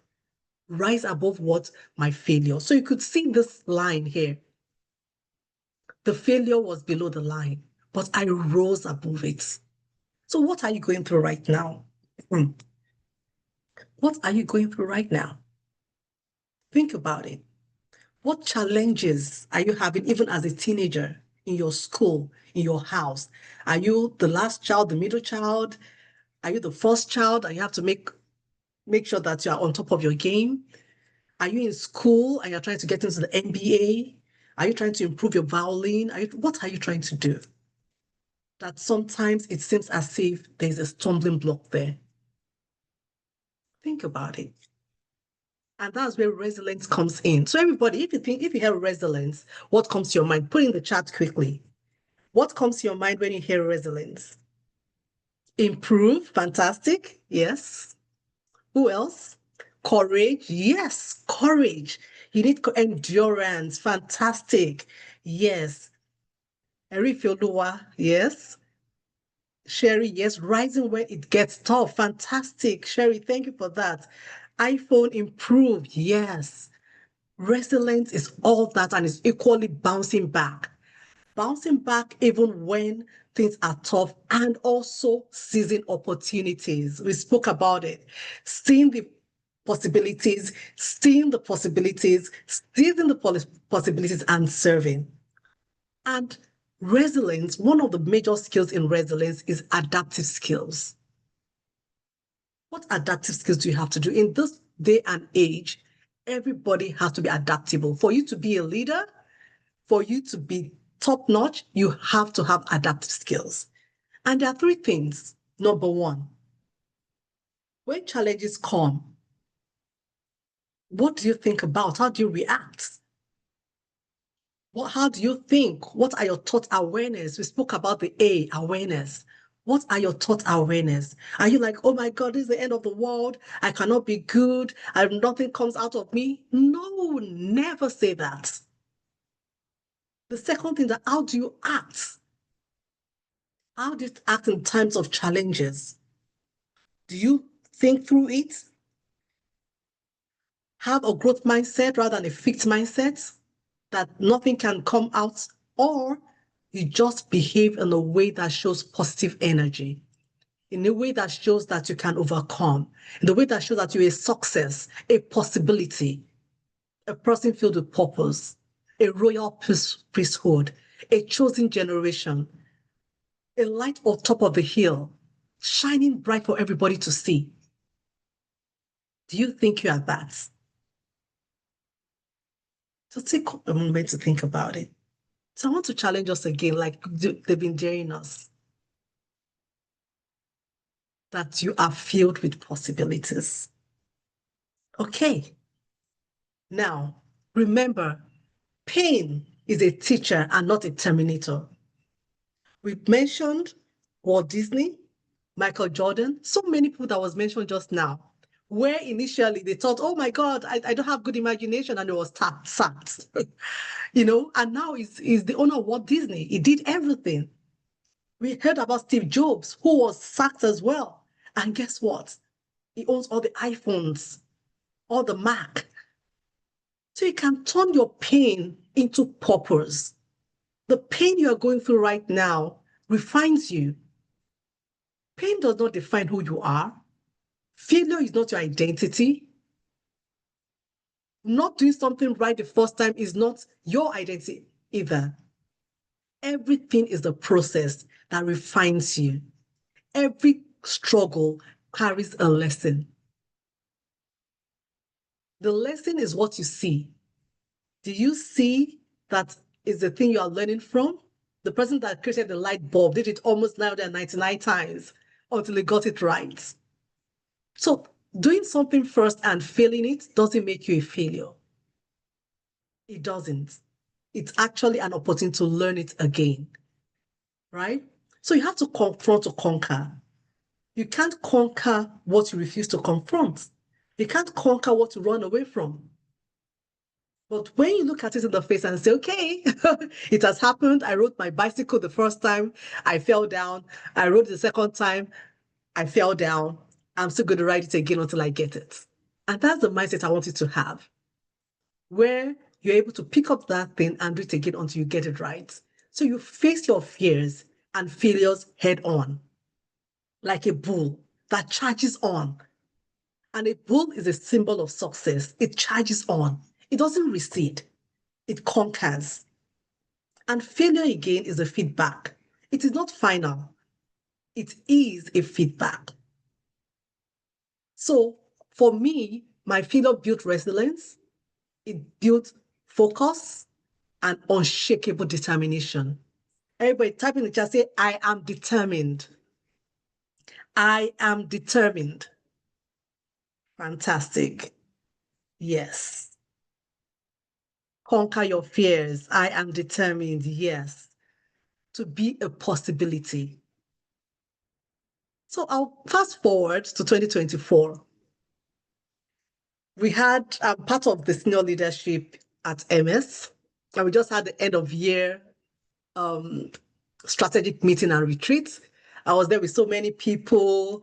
We spoke, gave presentations, took pictures. Everything looked fine. At that time, the government started downsizing, even from 2024, when when we were having the Ukraine war and everything, anyways. And people were letting go. They were laying off different people. And they say, oh, all senior leadership, you are all good, you are fine, nothing's going to happen, your work is secure. And everybody was fine. Come January 2024, I went into the office, I had my meetings, and all of a sudden, I found out that I couldn't log into my email. I was like, what happened? Was it a virus? What? Anyway, I closed my computer to restart it, and I couldn't log back in. Guess what? I was laid off work. I felt rejected. I felt afraid. Where am I going to go from here? I felt not good enough. I was like, what did I do wrong? What have I not been doing right?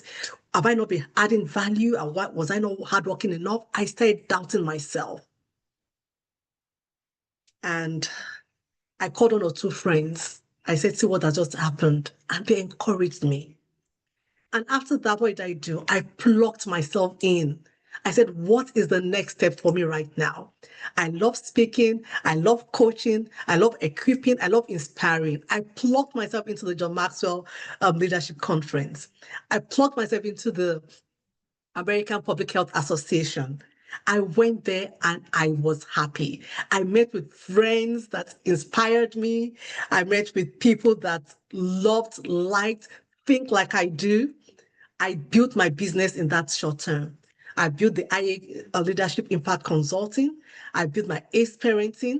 I built my nonprofit, which is Health Leader Alliance during that time. I coached so many people on medical leadership because I'm a medical doctor. I used my experience, my expertise to improve the lives of people. In that time, I made money. I collaborated with people, right? I had mentorship academy for teenage girls. I collaborated with people all over the world globally, and I'm doing the same here. So that failure was a turning point in my life where I was able to say, I love talking. I love inspiring people. What can I do? And I plugged myself in. It was amazing training youth everywhere across Maryland. Even in Nigeria, I was there as well. So I went from pain to purpose. I went from not being good enough to feeling valued. That I had the capability and the capacity to do what I really wanted to do. I started even training other people who, for one thing or the other, have been laid off. And I said, how can you use executive presence? How can you turn your experience into enterprise to become an entrepreneur? I found healing in serving others, in lifting others up. And in lifting others up, we rise. So right now, young leaders, where you are right now, how have you been comforted that you can comfort other people? How have you overcome a challenge that you can help other people overcome the same challenge? So take this. This is something I want you to take with you, even if you're not taking any other thing. I want you to have this mindset of becoming a possibility. Your story is not over, it is still being written. The world doesn't just need successful people, it needs significant people. And significance comes from when you are serving people. Remember what Coach Leon said, Tion rather, said, you see that possibility, you seize those possibilities, and you serve through them. And that's where you become significant. In your classroom, how do you serve? At home, how do you serve? What challenges have you had to say, hey, you've gone through this challenge, I've been there too. This is what I did. This is how I overcome those challenges. I remember my daughter when she was in middle school, some immigrant children started coming in and they will come say, hey, Aditola, this person is a new child. Can you please, work with this person? She was able to share her experience with them. Say, hey, this is what I went through. I was bullied. I was this, but not to worry. This is how you can get ahead. She'll show them everywhere in the school, take them by hand and integrate them into the school. So how are you using your pain to comfort others, to become a possibility and an enigma in your own field? So pause and reflect. Take time to reflect today. What challenges am I having? How have I initially started basketball and now I'm so good that I can even look forward to NBA? How did I start my violin that it was so quirky, but now I'm so good at it? How have I written different books, different poems, and now I'm looking at writing my own published book, another one, So don't push past it. Understand those pains, learn from it, and let it shape you for your wisdom. Second, partner with purposeful people. Remember the picture I showed you? They were people with purpose. I grew through them. Coach Angie now is part of the John Maxwell leadership team. All the coaches here are part of the John Maxwell leadership team. And that is how we formed the bond. We're able to work together to make the world better. Today, I'm equipping you, teaching you for free because we love to do that. So partner with purposeful people, they build you up. You are the average of the 5 people around you. So who are the people in your corner? Who are the people that when you feel down, they can build you up? Who are the people that, let's say it's mathematics, you're not so good at it, and you ask them, they can teach you. I'm not so good at mathematics, by the way. And so I learned to integrate myself with people back in school to make sure that I passed it. Pursue growth relentlessly. And that's the consistency that was taught about you. Poco a poco, a little at a time, a page at a time. Be consistent, seek out for growth, commit to continuous learning and improvement. Read a book.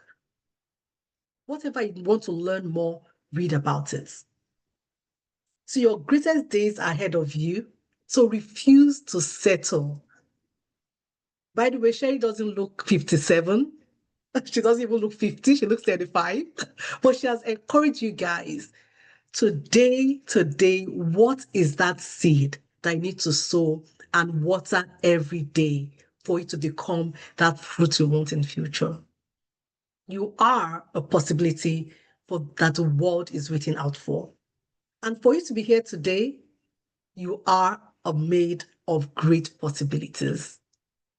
So today I want to encourage you, all you young leaders, amazing leaders that have been in the chat and talking to me, sowing the seed. Your pain can either bury you or it can build you. Remember the suffer that they showed us at the beginning, Coach Angie showed us, that broke the arm? She could have felt like that is the end of the world. She didn't allow her pain to bury her under the water, under life's unfortunate happenings. She allowed it to build her. She continued surfing. She became a surfing coach. She became an inspiration and motivational speaker to many people. And I'm sure she won a lot of awards. Second, the choice is yours. You make choices every day. So what choices are you making? Every time the choice you make, does it serve you? Does it give you the greatest reward and the greatest return? My children will talk about doom scrolling. That's happened to everybody. They call it doom for a purpose. You are just going down and down. But you can rise with purpose by choosing to do the right thing at every point in time. So 3, become the possibility the world is waiting for. It's the horizon is there. We can all join hands together and make it happen. So when you rise with purpose, you don't just see possibilities, you become a possibility. You inspire others to create great change, and you leave a legacy. You are not a product of your past, you are a possibility in progress. I want to leave us with one thing. And I've stopped sharing. Have I stopped sharing? Okay. Now, one of the things I want to leave us with is you, and I say this to myself every day, sincerely, is in my phone, and I always say it. And everybody, say to yourself, I am enough. You can say, I am enough. I am skilled enough. I am skilled enough. I am wanted. Say, I am wanted. Say, I am highly valued. So 4 things again. Say, I am enough. I am skilled enough. I am good enough. I am highly valued. So everybody, thank you for listening. I appreciate you. I know you've gained a lot, and I look forward to seeing you as you grow up to a higher place of possibilities, of growth, and looking forward to, if you say that, yay, I saw Prince West that time, I saw Josh, this time, and now he's just an NBA player, rocking it, going from place to place. I appreciate you all. God bless. Thank you, Adito, Theodore, Ebenezer, Michelle, Abigail, Mary Ann, John, Loreno, I see you. Erife, I see you. Adebayo, I see you. Richard, I see you. Fowoko, I see you. God bless. Thank you. Woo, woo, woo, woo. Wow, wow, wow. It keeps getting better and better and better, and we can't just help. But anyway, we're running up very soon, and we have our last speaker, Dr. Ayo. my life coach, one of my leader, now to speak. Coach Bayo is a seasoned HSE professional global sustainability specialist. He is a life coach, pastor, mentors adults and teenagers on how to achieve their full potential. Bayo is a person of faith, husband, and father to his 3 teenage kids. Let's make welcome Coach Bayo Awosanye. Hello. Wow, wow, wow. Come on, let's give some reactions to all our coaches who's been inspiring us from the beginning of this conference. Thank you so, so much. What can I say? It's such a pleasure to be here in the midst of a young adults and youth. So, so excited. And this is going to be the icing on the cake. When you have a cake, until you actually add an icing to it, then that's when everything comes together. Thank you so much, Coach Ayo. Thank you so much, Coach Tion. Thank you so much, Coach Sherry, Coach Tina. And what can I say, Coach NG? I know our time is far gone, so we're just going to fly through this. You've heard it all. And while I share my screen, I'm going to share my screen with you all. Let me know as soon as you can see. I'm going to have to reshare it because I would love to also play a video with the voice sometimes during the presentation. So now, just please confirm you can see my screen as we fly through this. Can you see my Yes. screen? Yes. Yeah, so what can I say? I'm going to one more second. Just give me a second.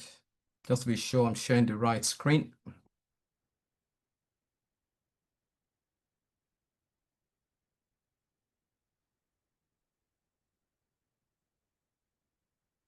Just bear with me 1 second.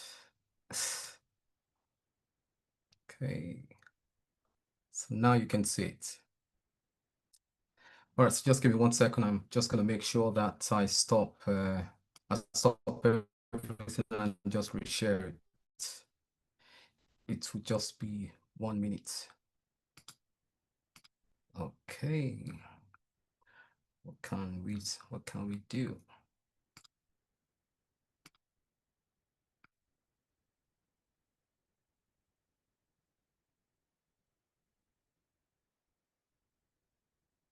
By now you should be able to see my screen. Is that correct? So let me know if you can see my screen. No. Not yet. Okay. I'll try again.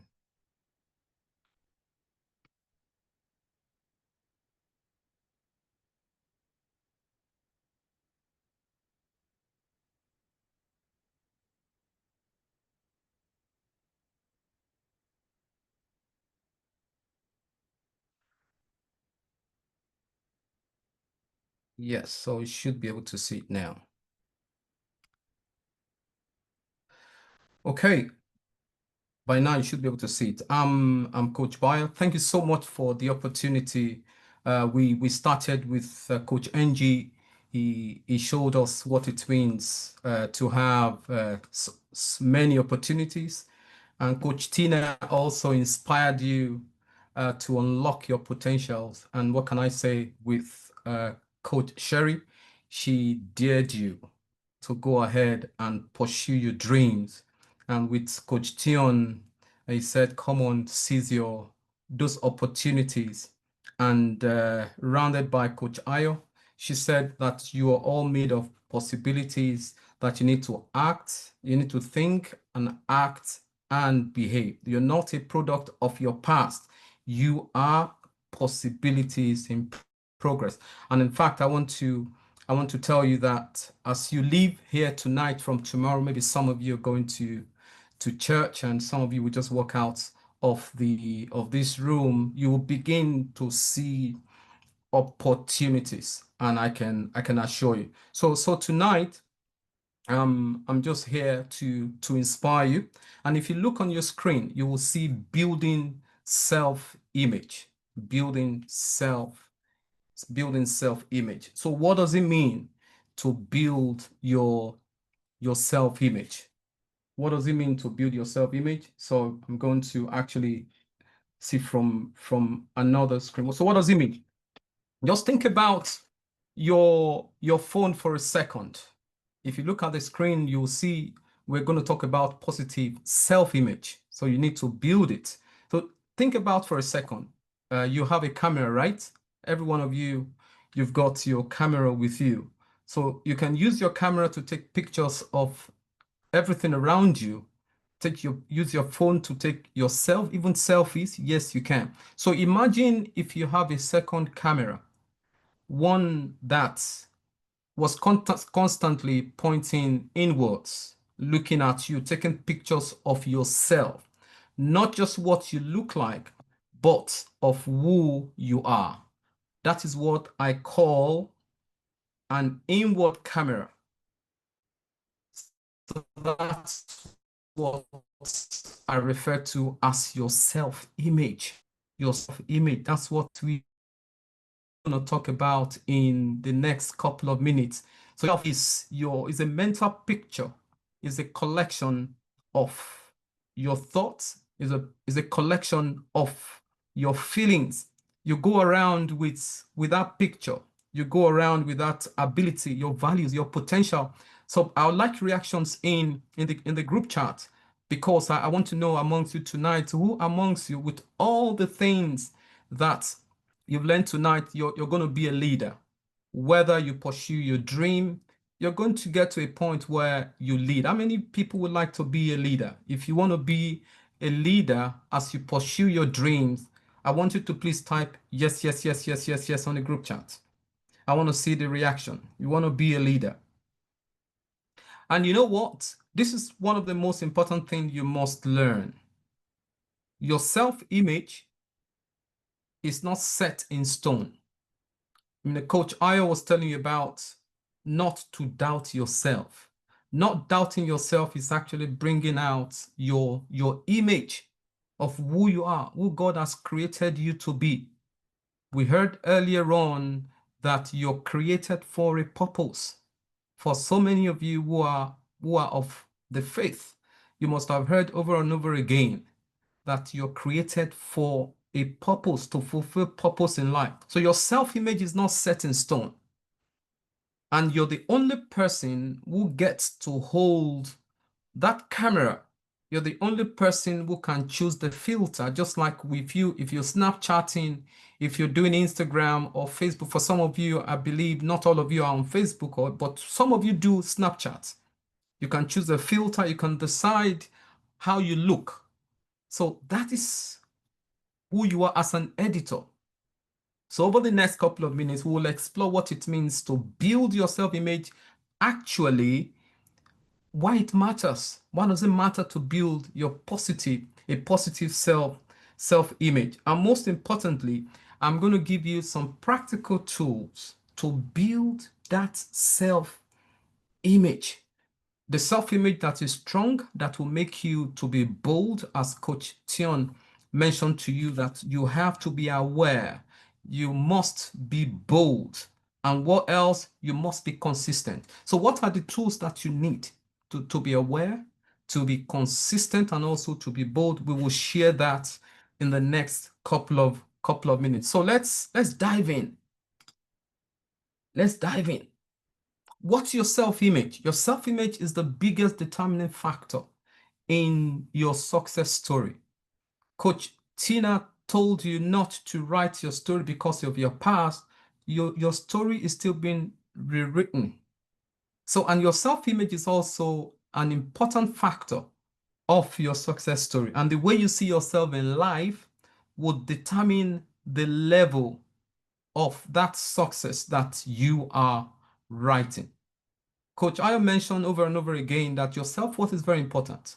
As a matter of fact, your self-esteem is your self-worth. So think about that self-esteem as your inner scorecard. That's how you measure yourself. It's simple. If you can answer this question for me before I carry on. How much do you value yourself? Tell me, put it in the chat box. How much do you value yourself? It's a very important question. Why? Because your self-esteem is your self-worth. It is very deep. That's fundamental belief about yourself, that you're valuable. That's an affirmation. You're valuable because you exist for a reason. You exist to fulfill a purpose. It is knowing that you matter regardless of your grade in school, regardless of your looks, regardless of how many followers you have on TikTok. The TikTok does not determine your self-worth. Your self-worth, your self-esteem is already been built inside of you when you were created. And you know, one of the problems that happens these days is about 70% of teenagers, growing young people, they have negative self-image about themselves. And this is a national published report. What do they have? They just feel very negative about yourself. So what you're going to see tonight is you're going to have a change of mind. How do you see yourself? How you see yourself determines how other people see you. And it also determines how you see other people. So it starts with you first. How you see yourself determines how you see other people, and that's how they see you. And the greatest separator between successful and unsuccessful people throughout any stage in life is how they see themselves. Do you agree? And let me tell you also tonight that it is you're intentional to be successful. And people who are also unsuccessful, they are also intentional to fail. So you can be successful intentionally. And I don't want to think any of you will be unsuccessful, because after tonight, you're going to leave this room so motivated, so inspired to continue to achieve success in all areas of your life. So the greatest separator between success and no success is just how you perceive yourself in life. And I'm going to quickly show you 5 things what you must know about life. And right now, as I'm speaking to you, can you pick up your pen and paper and write this down? If possible, write it on a placard and stick it at the back of your door. These 5 things determine the future of every successful individual. If you're going to be a leader, if you're going to take your future in your hands, you need to be aware of this, your background. You've heard some of our coaches had mentioned that their background sometimes had determined the way they perceived life. So when you grew up, how you grow up and where you grow up really determine what happens to you in the future. So your background, number 1, if you're black, you're dark skinned, you're not dark skinned, you're 5'4", 6 or 7 or 6'1", or you have the background where you grew up. Your education, your parents are giving you also determine what happens to you in the future. Your relationship with people, number 3, relationship with your friends, relationship with your parents, relationship with your environment, relationship when you start to work. Yes, when you get to a corporate environment, they're very important. Your experience in life and the choices that you make in life. All these 5 things, they're very important areas of life, but they are small in comparison with the image you built for yourself. These are very important, but the image you build about yourself is more important. So today, I'm going to teach you those practical steps that you need to build a proper self-image of yourself. Until you build that proper self-image, you begin to see yourself the way God has created you and the way other people will see you, and how far you really want to go with that passion you have to be a leader. Now, do you know that if you see yourself with a low esteem, you can never see others to be positive? I'll repeat that. If you see yourself to have a low esteem or lack of confidence or of self-worth, that's the way you see other people. So, but if you know that you're valuable, you have self-worth, you begin to see other people, you begin to see value in other people. And I don't want you to accept low esteem for yourself. Why? You must not see yourself to have that low esteem or low self-image for yourself. Why? So you can continue to remain positive about life. That's very, very important. Look at what you have on the screen. In case you're already thinking, maybe you're not worth anything. Some people do think that way. They have self-esteem. It's possible to change that thinking. What do you see on your screen? Can you put it in the chat? What can you see on your screen? What description can you tell me what you see on the screen? What do you see on the screen? Can somebody tell me? Or how can you interpret what is on the screen?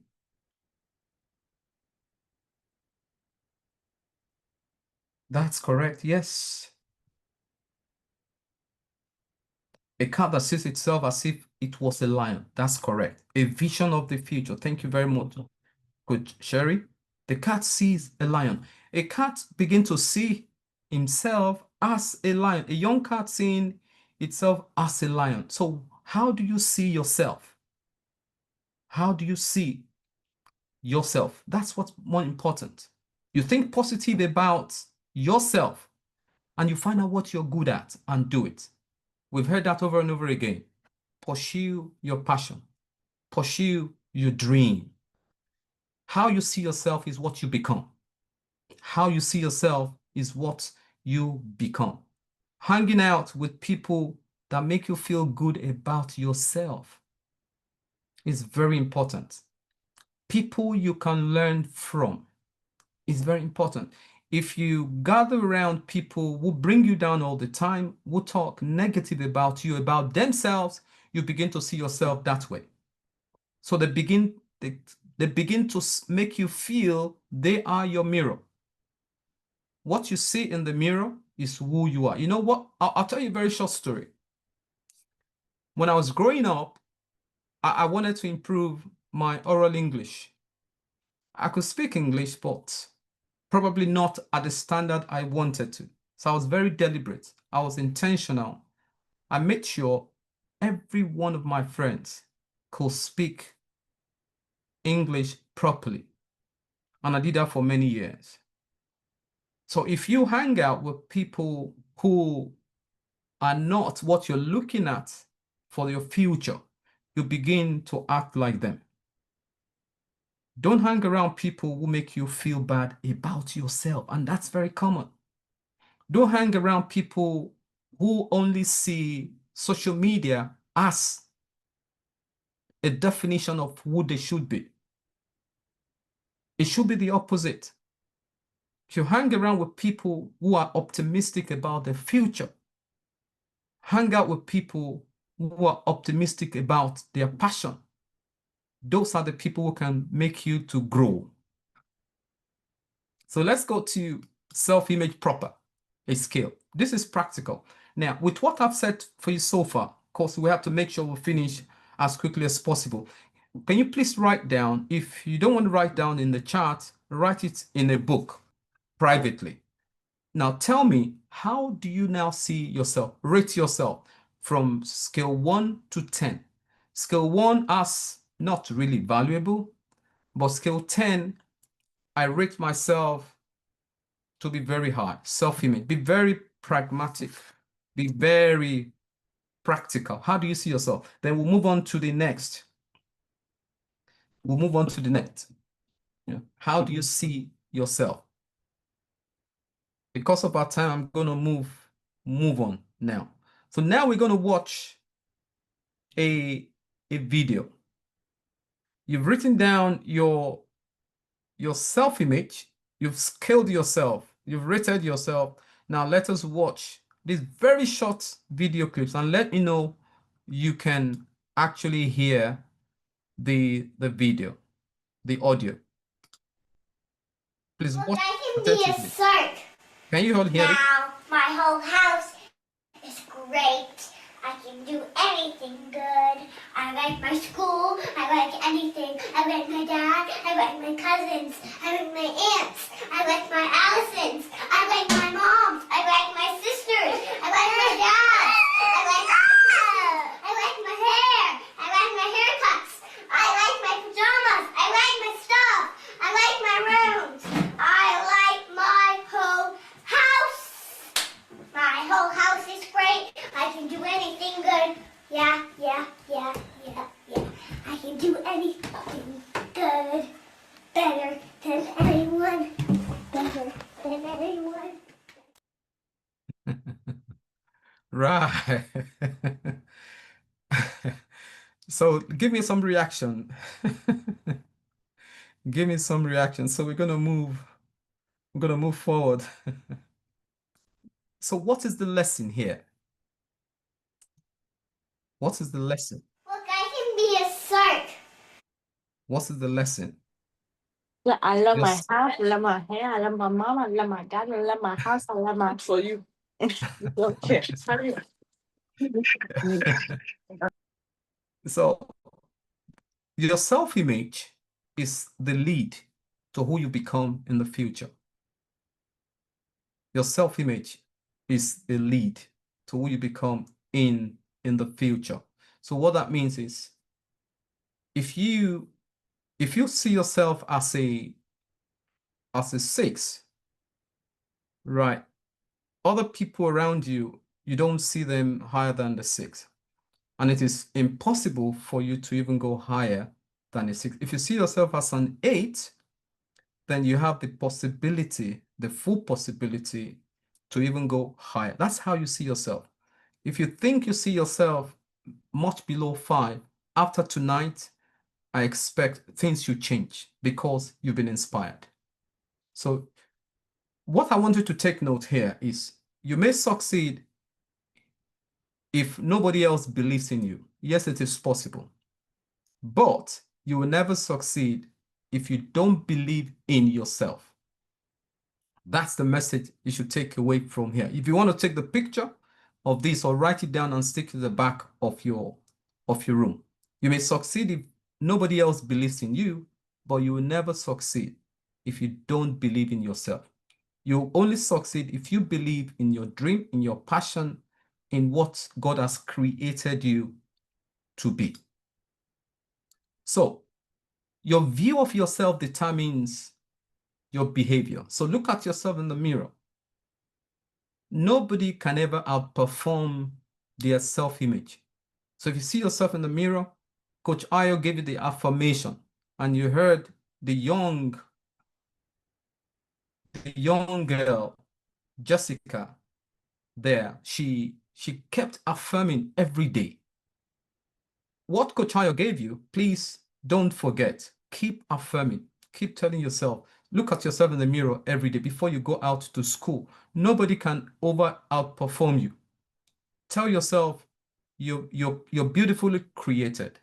You're intentionally created by God. So no one can outperform you. So the value you put on yourself is the value other people will put upon you. When people don't see you as putting a value on yourself, they will never put value on you. So when you put a value on yourself, people put that value on you. I'll give you an example, very practical. I never sit at the back of a class. I never sit at the back in a meeting room. Whenever I walk into a meeting room, I go straight to the front. I'm always the first to want to respond after thinking what to say. So when people see you, you're confident, you're bold, you're aware, you're asking questions, they begin to put real value on you. So I'm going to round up now.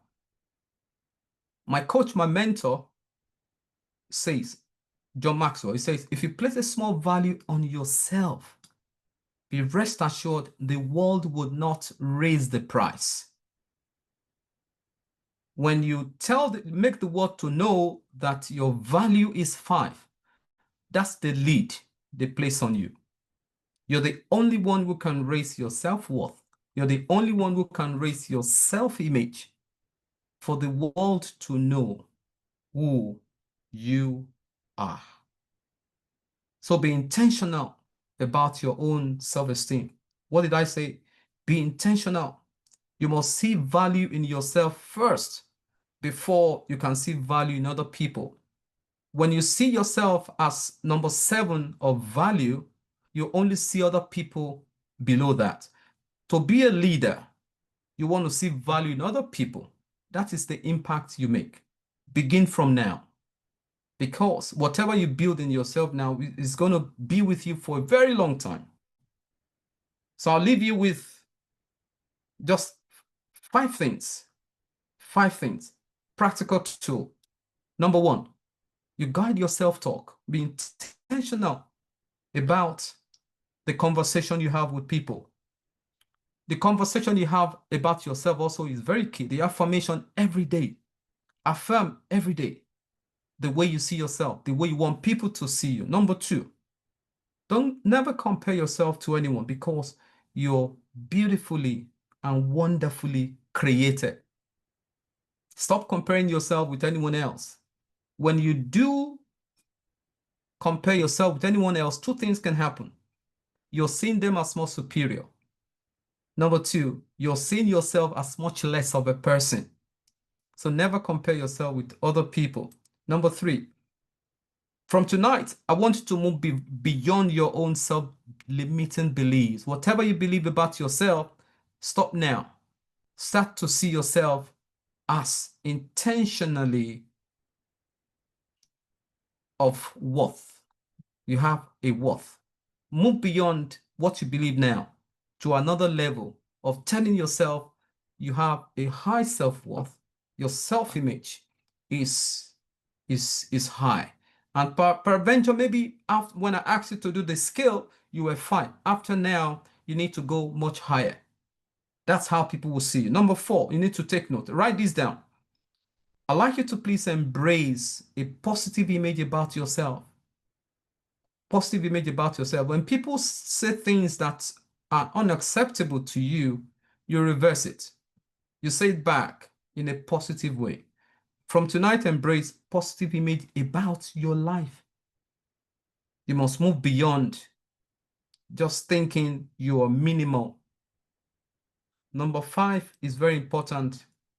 Take responsibility of your life. Take responsibility of your life. Embrace positive image of your life. Sometimes it might require you to change the type of friends you're hanging out with. Assess them. If they're not the kind of friends who speak positive, stop being their friends. Choose better friends. Choose better friends. So take note of these 5 points to build your self-image. These 5 points are very key. You guard your self-talk, the conversation you make with yourself and other people. Never compare yourself to anyone. Move beyond your self-limiting beliefs. Whatever limits you right now, move beyond it. Then embrace positive image of your life. If you need to change your environment, if you need to change your friends, do it. And that would turn your life positively with greater impact. And that's how all of this you need to take note to become a leader you're going to be in the future. And finally, take responsibility of your life. And I'm just going to leave you with a video because it looks like you've been standing and we're coming to the end of today's conference. So this next video is very short. So it's very, very short. Very short. I give him that diddy bop, like take that, take that, take that, take that. I'ma put in work.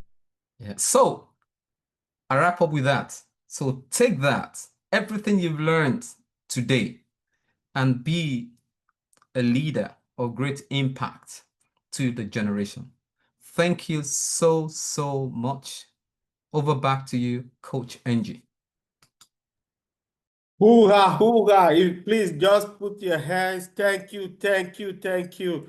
If you're still here and you have learned so much, see, this is a 3 days conference that we have jammed into 2 hours, and now we've gone over to 3 hours. Amazing, amazing. I can't thank each of our coaches here enough, each of our speakers. I can't thank you enough for even staying to the end. I appreciate you and I thank you. And for those people that stay till the end, thank you, thank you. That is part of the working in process. Don't forget, your story is being written. Keep growing, keep learning, and keep leading. The world awaits for you. As a person of faith, the Bible says the world waits for the expectation of the manifestation of the sons of God. So the world is waiting for your manifestation. Next year, we hope to see you. And by that time, some of us would have written our book, some of us would have written our stories, would have been said, and some of us would have been the best in Zumba. For last word for our coaches that are still here, any last word from you, Coach Sheila? Then Coach Ayo, last word?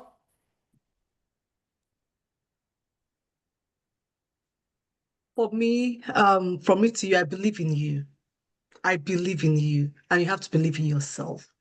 Know that you have the capability and the capacity to become who you really want to become. Don't dream small. Don't dream small. Believe and trust the process. God bless. Yeah. Thank you so much. Sheila? I'll share. So I want you to leave today remembering that there is a great big purpose for your life. And I dare you to find out what it is and go after it and change the world with the goodness that's inside of you. Thank you so much. Coach Bayo? I'm going to leave this with you tonight and write it down anywhere. Take responsibility of your life. Start to build the right positive image of who you want people to see in you. Thank you so much. On that note, okay, Coach Chia says, stay focused. You have greatness within you. Show up and take action. Remember, you are the authorized dealer of your life. As Les Brown will always say, you are the authorized dealer of your life. Stay hungry, stay learning, and keep growing. Until then, see you. Thank you so much to Thank everyone you. that participated. Thank you. God bless Bye. you. We God bless overshoot you. our time, but thank you. It was worth it. Thank Thank you you so very much. much. God Thank bless you you. all. Take Thank care, you. young lads. Bye. Bye.